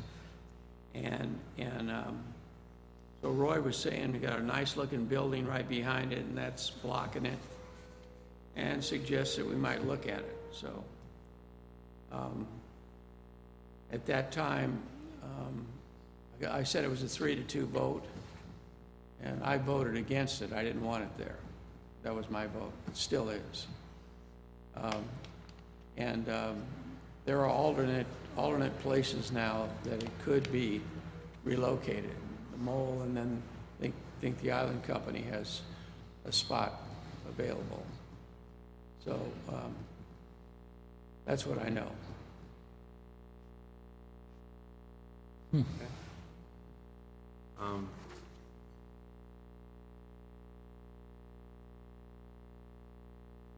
Any thoughts? Is that a city building? Does the city own that building, or is that, did we build that, the city?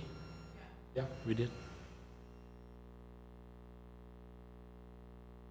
Karen, my only issue I have with the area is the cabs parked there longer than picking up.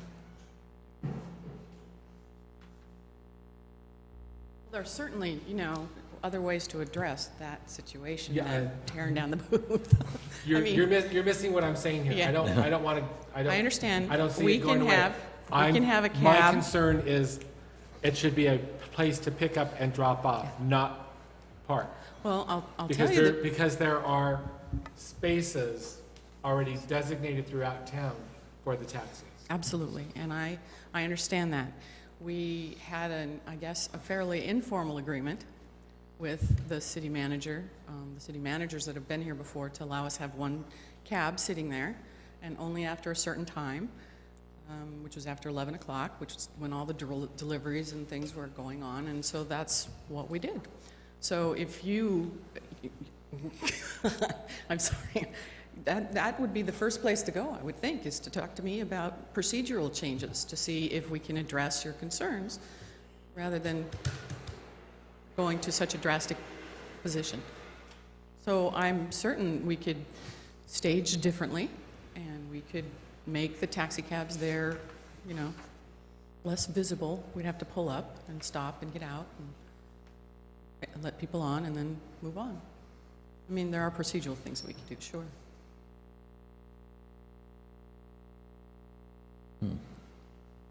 Okay. Ralph, you mentioned that the Island Company had a location for the taxi cab location to be dispatched from. Do you have that formally, or is it just been discussed? It had been discussed in the past for the Island Plaza on the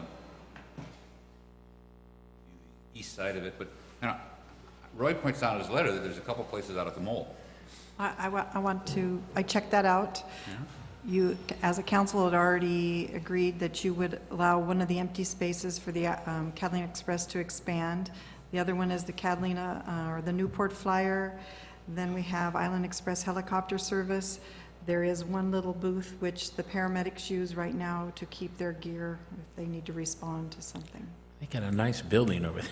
They keep their stuff. I'm just, there's, I know, I'm there just is saying, one I- little thing, I understand. It's not one of the big ones. No, just right, so I you know. understand.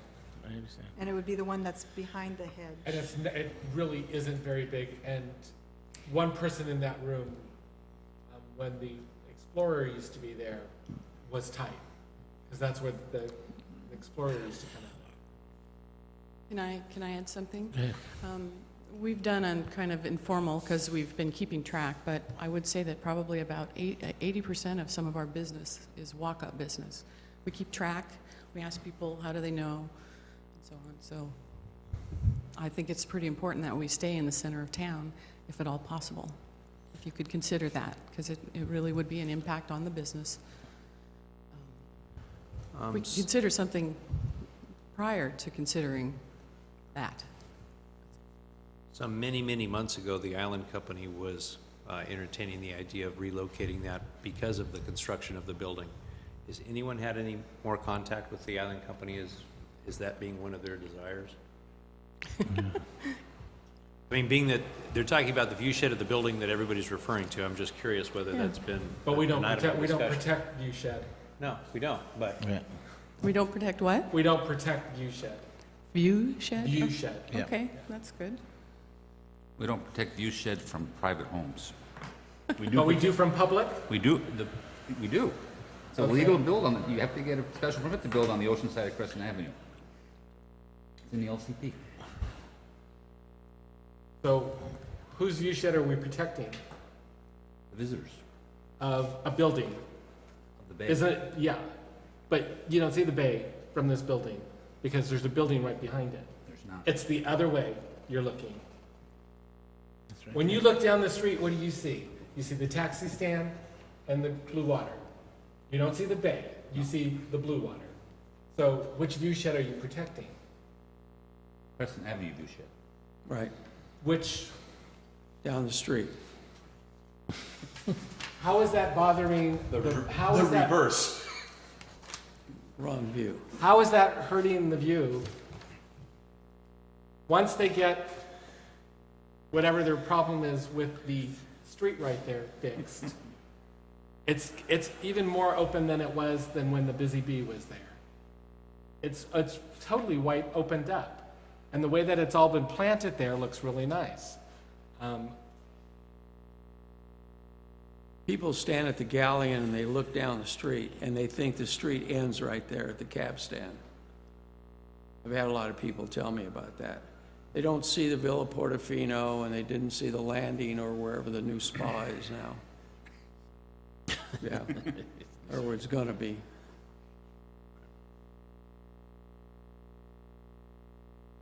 So if you took this, hypothetically, if this building wasn't in this image or picture, the structure to the left of it, what is that, a transformer? Isn't there a big It's yeah, it's transformer there? utilities. I don't know if it's a transformer, left. but it's a panel. Yeah, Yeah. there's a big service panel there on the far left-hand side of Oh, I that got building. you. Is that what that is, Karen?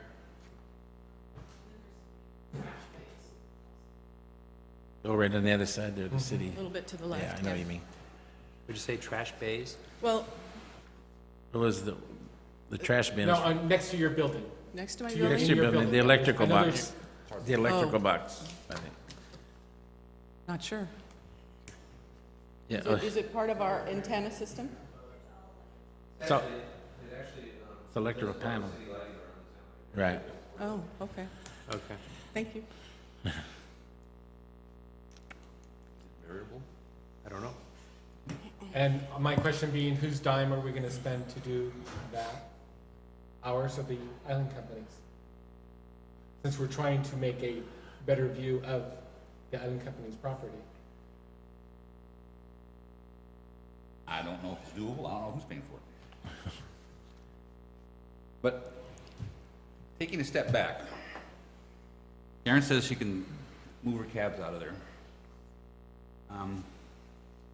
Can you get your cabs to stop double parking? Yeah? I mean, there's cab zones all over this island. Get this, guys. Let me- Okay? Okay. These And- are our guys here, and they're Okay, here I just- supporting, and it's good. I'm glad you're saying it. Absolutely. Double parking. I mean, we want to be accommodating. I've tried to be really accommodating over the years, really. So this one just caught me off guard. I mean, So, smaller steps first, I would certainly think, you know? so Ralph, back in the Talk to me. day, a question for you. Back in the day, I think, was that mole area designed for the cabs to go out there at one time? To have them staged out there with an office out there? Well, I there's- kind of vaguely remember something about that years ago. Yeah. And for the life of me, I can't figure out why that was never done out at the mall where everybody comes in, all the boats come in, Yeah. everybody comes in. And- It's just a question. And I agree that when we redid Crescent, I don't think the taxi stand should have been there. It should have gone to the plaza, or it should have stayed in the island. It should not have gone to where it Right, went. yeah, I know But what you mean. but it's there, and we work with it. Even with the Blue Water being built, it's improved that area. And I think we need to probably clean up the building, and not have everything hanging in the window and all of that kind of thing. Make the presentation a little bit better. But the big irritation to me has always been the cabs parked there. Congestion, right? Yeah. If there isn't consensus to remove it, and I'm not sure if there is or isn't, but staff could work with Karen and come up with changes to how the cabs are staged all around town, the double parking, and whatever other issues you might have. I'm Connie Stewart, 342 Descanso.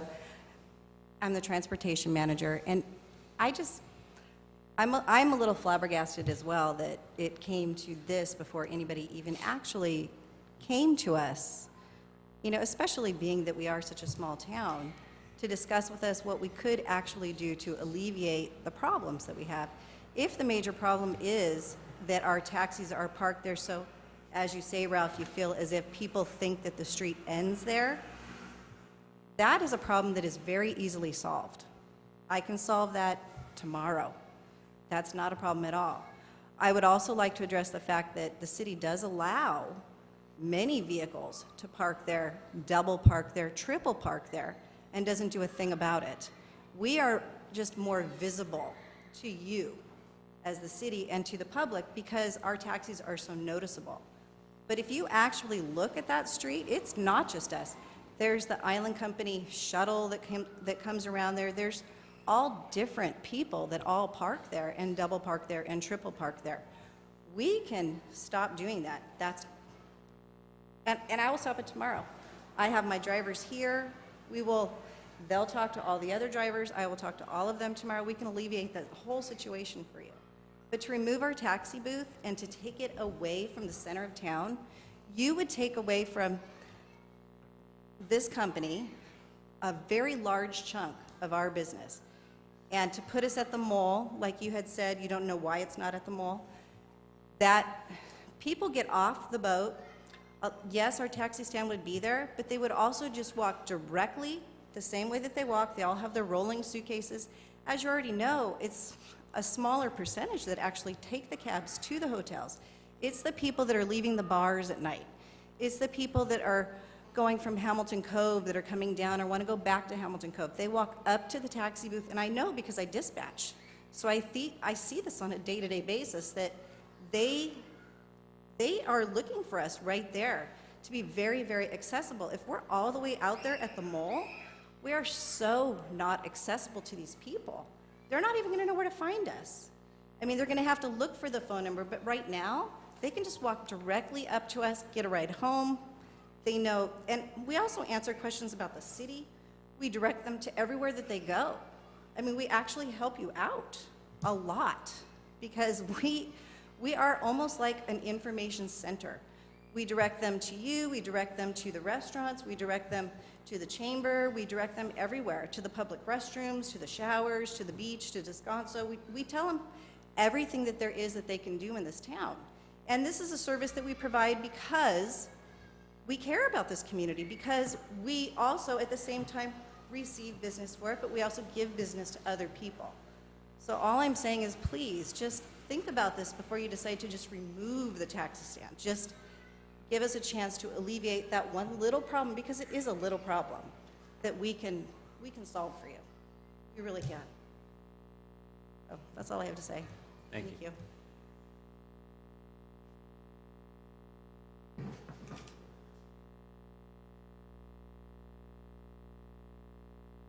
We've had this conversation before, many times. And so maybe staff should work with the cab company and see if we can get a firm plan to not congest that area. That was my only issue, is congestion. I agree with that.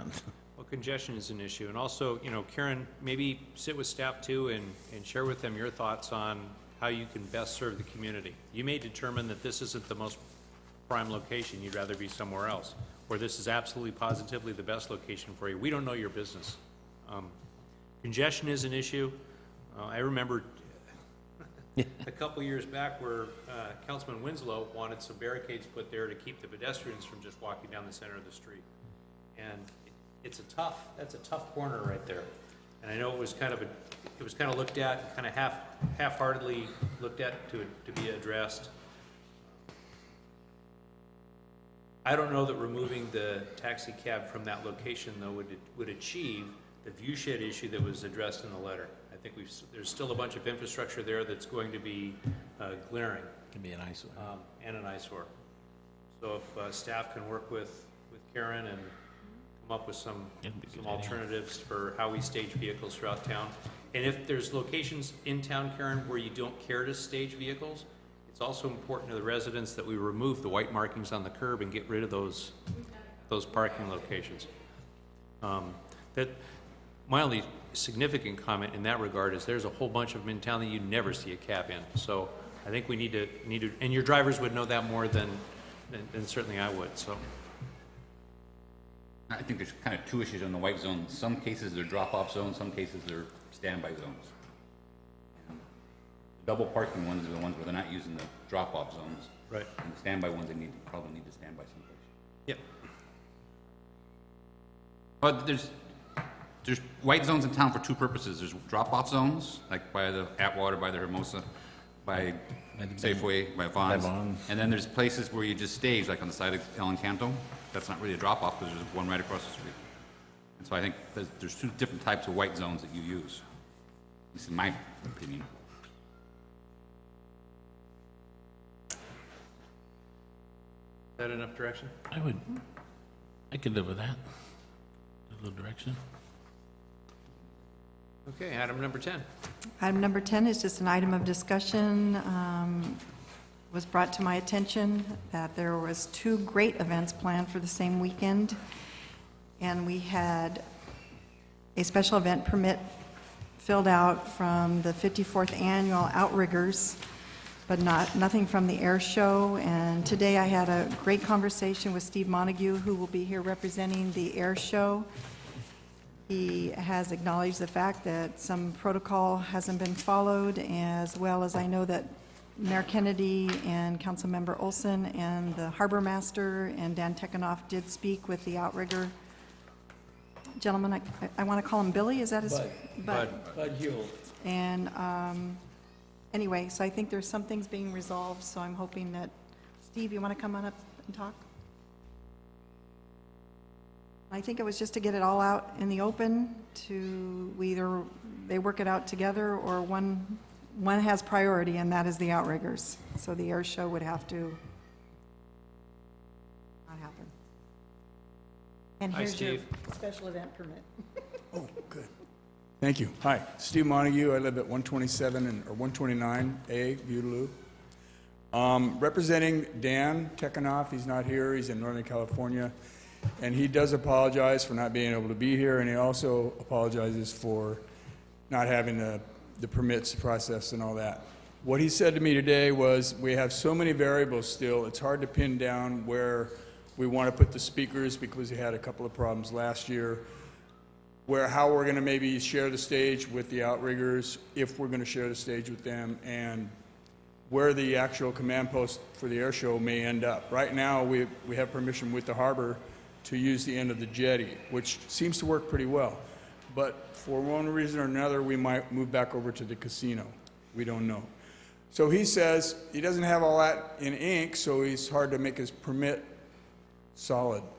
So I suggested, well, let's just put one in there in concept, and then put a couple of variables that, you know, we might be here, we might be there, we might move speakers around with approval of the city, and go from there. As you all know, the air show was fairly successful last year. We are on a busier weekend, we understand that. And how that came to pass was Dan checked with the chamber and said, what's going on these weekends in September? And he found the weekend of the 7th and 8th pretty much wide open. Because unfortunately, the outrigger thing didn't show up on the chamber deal. I don't know how that happened. So we plugged all the pilots in, we kind of got it all hooked up, and these guys are coming from Canada, guys and gals, and all of a sudden the outrigger thing's in there. Oh no. So I've been talking to Jeannie. We also been in communication with Billy, who she works with on the outrigger, and absolutely we want to respect the outrigger. It's been here a long time. I feel that historically those kind of events are as much as important as your 700 bicycles or all the runners or the air shows, and you need to keep them coming. That's what we're here for. And people come specifically for the outriggers. And the historical things are of value to the city, I think, and to keep that stuff going on, even if it's a little smaller and not maybe making the city any money, you know. 57 years. 57 that's years. a long time. Outriggers. And Yeah. it's a great deal. And I'm sure they're on a shoestring budget because, like the air show, they don't make any money. There's no spectators. They're just doing this on sponsors and fees and donations, and I'm sure. You know, so I think it's great. But we've been talking a little bit. We had a little bit of time. You guys took so long back there, whatever you do, but we had lots of time, and we've been trying to figure out a way to have the paddlers not have to change their finish line, because it kind of goes through the edge of the box. So if we don't start the air show until after they're finished, solve that problem. We were planning on perhaps starting at about 2 to 2:30 anyway, and Jeannie tells me that the last boats may come in around maybe closer Around to 2. 3. If it's rough, it could be slower. And there's an awards banquet on the stage Right. after that. Correct. Typically, it's 90 minutes to 2 hours after the last boat, but they try not to have it go too late because all the paddlers start wandering around town and kind of you lose the attention. So Dan Tekanoff came up with the plan, speaking with Billy, that perhaps we could share the energy of their awards banquet by having the band play music in between some of the air show acts and pipe the band music into the FM radio station, so that when you're in between airplane acts, you've got music playing through the whole community from the band that they can have there. They have a two-brother band. So we're talking about that, and Billy, who Jeannie works with, was pretty excited about that idea. So again, we don't want to goof up the outriggers at all, and we can start late. It's their awards that keeps getting pushed back a little bit farther. And there's also 60 big canoes that carry 9 people each. Right. And then there's the women can't come over, that many people come over, race, and then the men come on Catalina Express, and they stay overnight, and then they take off in the morning and paddle back. I believe that most of the boats go on the beach. Your outriggers? Where have you been? About half of them were on the beach, and the other half were tied up on a line string between line. the tuna club and the pier. It's the escort boats we're trying to figure out to get them all on moorings, because we're making an impact with the harbor with more people wanting to come watch the air show. It makes less and less buoy available for the escort boats, the safety boats. There's 60 to 70 of them. 75, according to the harbor. So we have a few people working on mooring owners that if they're not coming, can we use your mooring, and call the harbor and permission it to the outriggers. So right now we have probably space, we've worked up space for maybe 6, 8, 10 boats, and that's just right now, and we're still working on it. Rocky Goslin is going through the Tuna Club registry and calling all the mooring owners to try to get them to permission. And if they are gonna come, to allow side ties of escort boats. So that's what we're doing, you know, we're trying to make that work. Because I know that Brian Bray is the harbor master, is real challenged on trying to get them all in. They rent almost all of Jay's moorings, everyone that's available. Jeannie says 25, but that leaves another 50 boats potentially, you know. Some of them do go back, I think, but we really want to try to keep them all here. We don't want them to go down to White's and have to tie up down there and take a shore boat. The escort boats go both ways. Right. They have to wait for the next morning to escort the Correct. men back. Correct. So, Most of the teams will share the outrigger. Yes? All right. And I'm sure Jeannie wants to come up and say something about this as well, but we're trying to work together. It's just one of these things. We won't be on this weekend again, you know, should the air show happen one more time, and I really hope it does. We'll go back to the end of the month. But that's how that happened. We were trying to avoid the Magoo Air Show, and we were trying to avoid the run, and when Dan Tekanoff saw this weekend with nothing planned at the chamber, he went, "We'll take it." That's how that happened. So he didn't come to the city, though. we didn't. He didn't. He blew that one. Steve, That's above my pay grade. Steve, have any efforts been made to pick an alternate weekend? The what now? I'm Have sorry? any efforts been made to pick a different time for the air show? An alternate weekend. I can't hear you, I'm sorry. An For alternate weekend. Have any efforts been made to pick an alternate weekend? The primary sponsor of the air show, we tried to move to Sunday, and we all agreed, let's move to Sunday. The pilots all agreed, and the sponsor said, if you move it to Sunday, we're out. And if they're out, we're done. I mean, they're putting in a lot of money. A lot of money. It won't happen if it doesn't happen on that day, because they're all hooked up on that. It's not only the pilots, it's the sponsor. Yeah. So that's how it is. Yeah. Next year, we'll start way early. Remember, Dan rolled over and said we're not going to do it in June, and then he got all this input from the pilots in Canada. He said, no, we want to do this. We'll cut our fees way, way, way back. So we're getting performers for about a third the cost, but we're trading off some of that, thanks to some of the locals and vacation rentals and whatnot are donating a lot of room nights for the pilots and their teams and families and stuff. So that's how that's working. So that's how we're luring them in for way less cost, make it a flying vacation for airshow pilots. And we've got some really popular people coming this year. And Clay Lacey just confirmed today, so he'll be bringing that big DC-3 back with United Airlines on the side. We can call Clay any day and he'll fly out. Kevin, do you know what your current occupancy is for that time frame?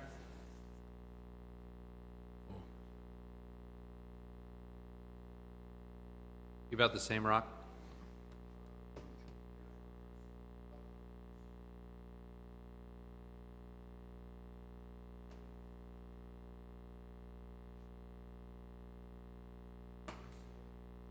I love the event, and you know both events are fantastic for the community. My preference would be to have them on alternate weekends and have more, you know, rational reason to come and visit the island and fill the hotels and do that bit.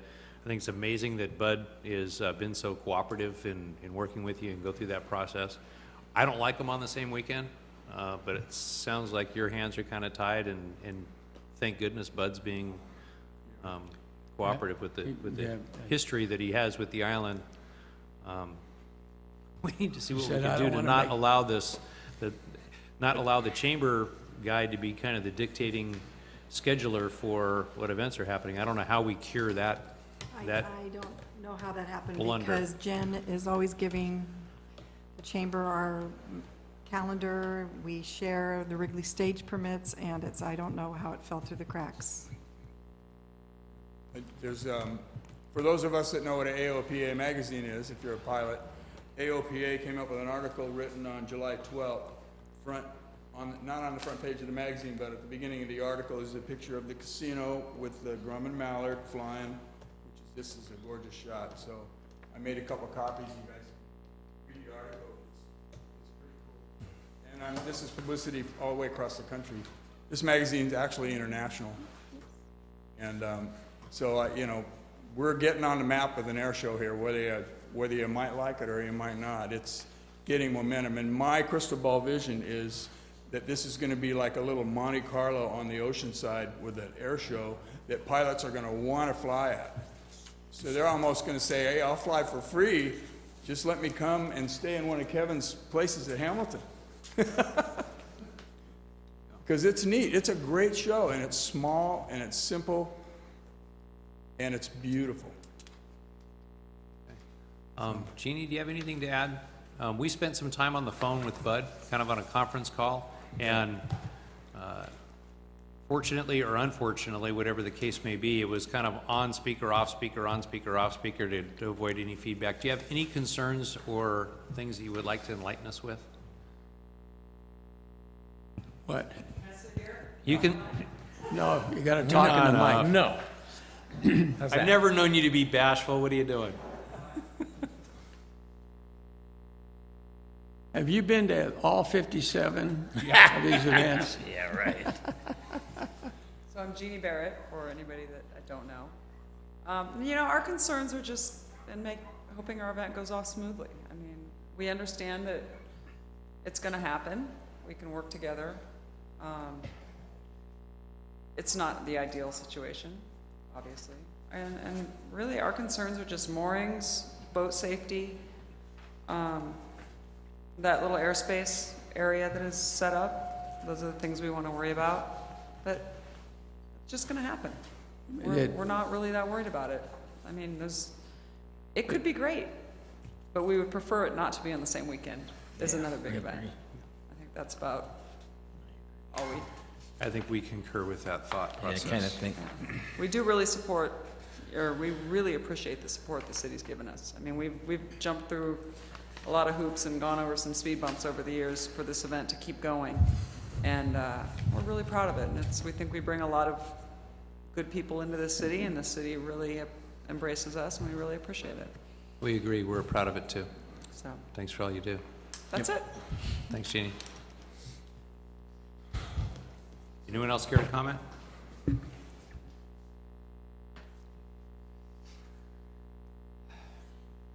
Direction?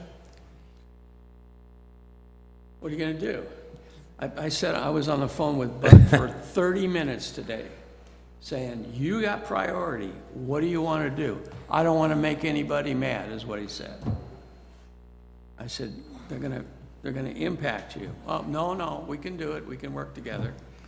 And I kept questioning him 15 different ways, and he kept saying, we can live with it. But they're going to impact the hotels, you know, and 95 places are going to be rented. It's going to take away from the men. Do most guys stay overnight, or do they come the next morning? About 30% stay overnight. Yeah, they stay next door to me. You got 2,000 people, right? Come for that outrigger. 2,000. It's not a little event.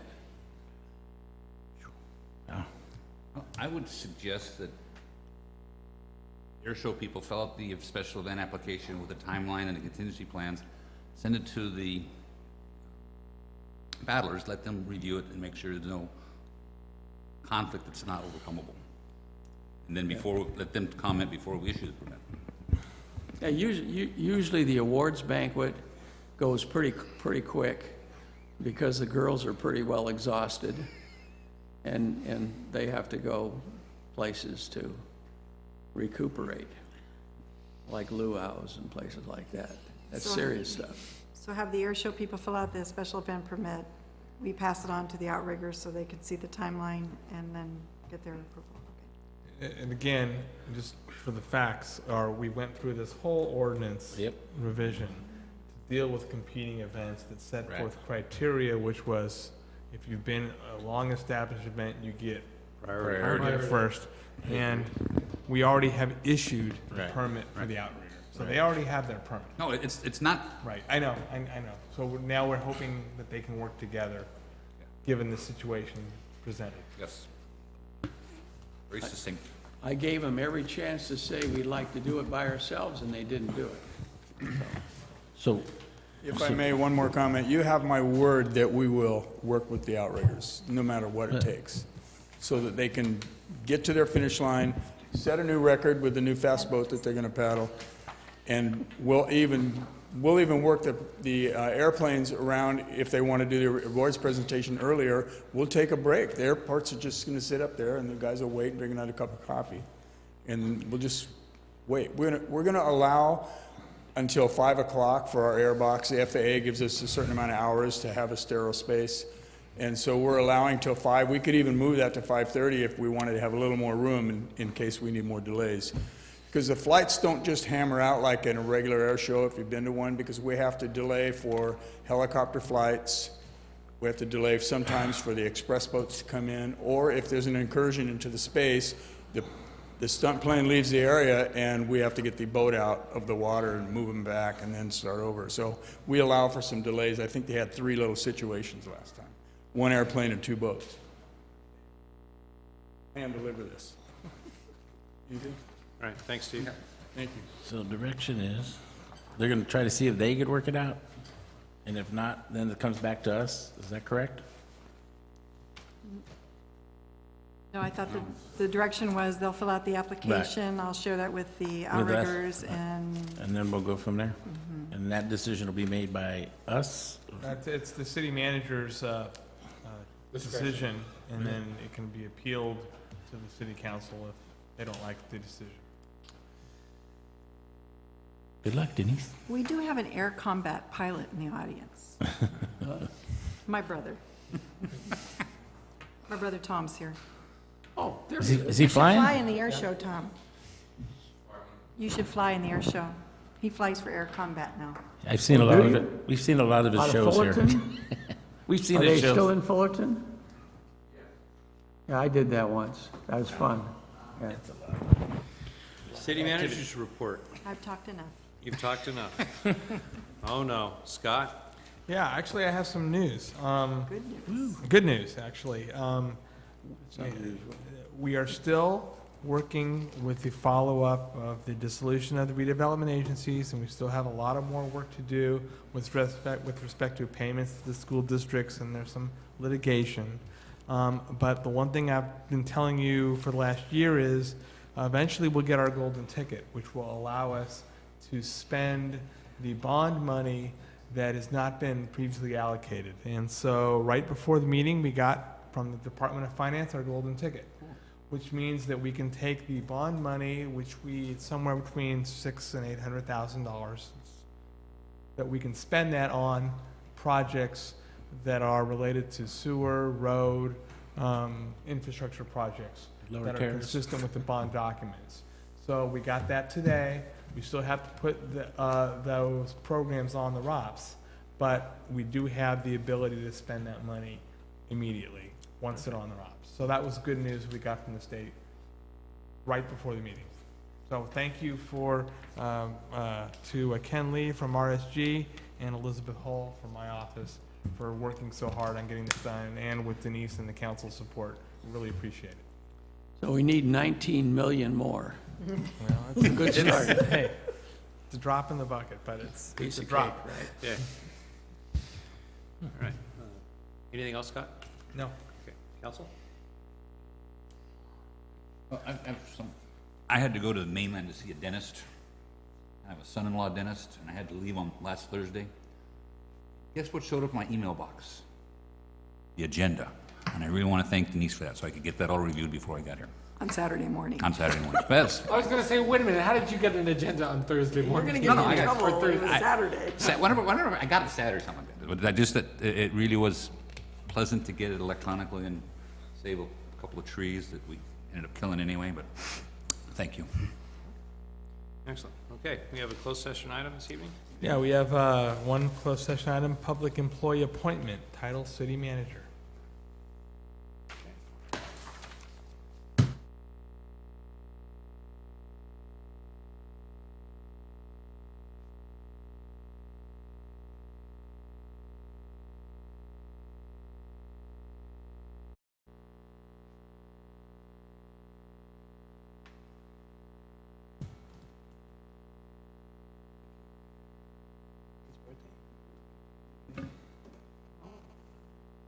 You better say it. Okay, we've returned from closed session. Would you care to report back, Scott? Yes, city council has directed me to contact certain applicants for city manager to schedule interviews in the upcoming weeks. Anyone have anything else to add? Ole? Happy birthday, Kate. Happy birthday, Kate. I have a question. What's with all the cups? I don't have a clue. Okay. They were here when I got here. Well, those are from Oh. I thought they were yours and you went and got them out of the cupboard. Somebody was Not sniping mine. cups. Okay, this meeting's adjourned.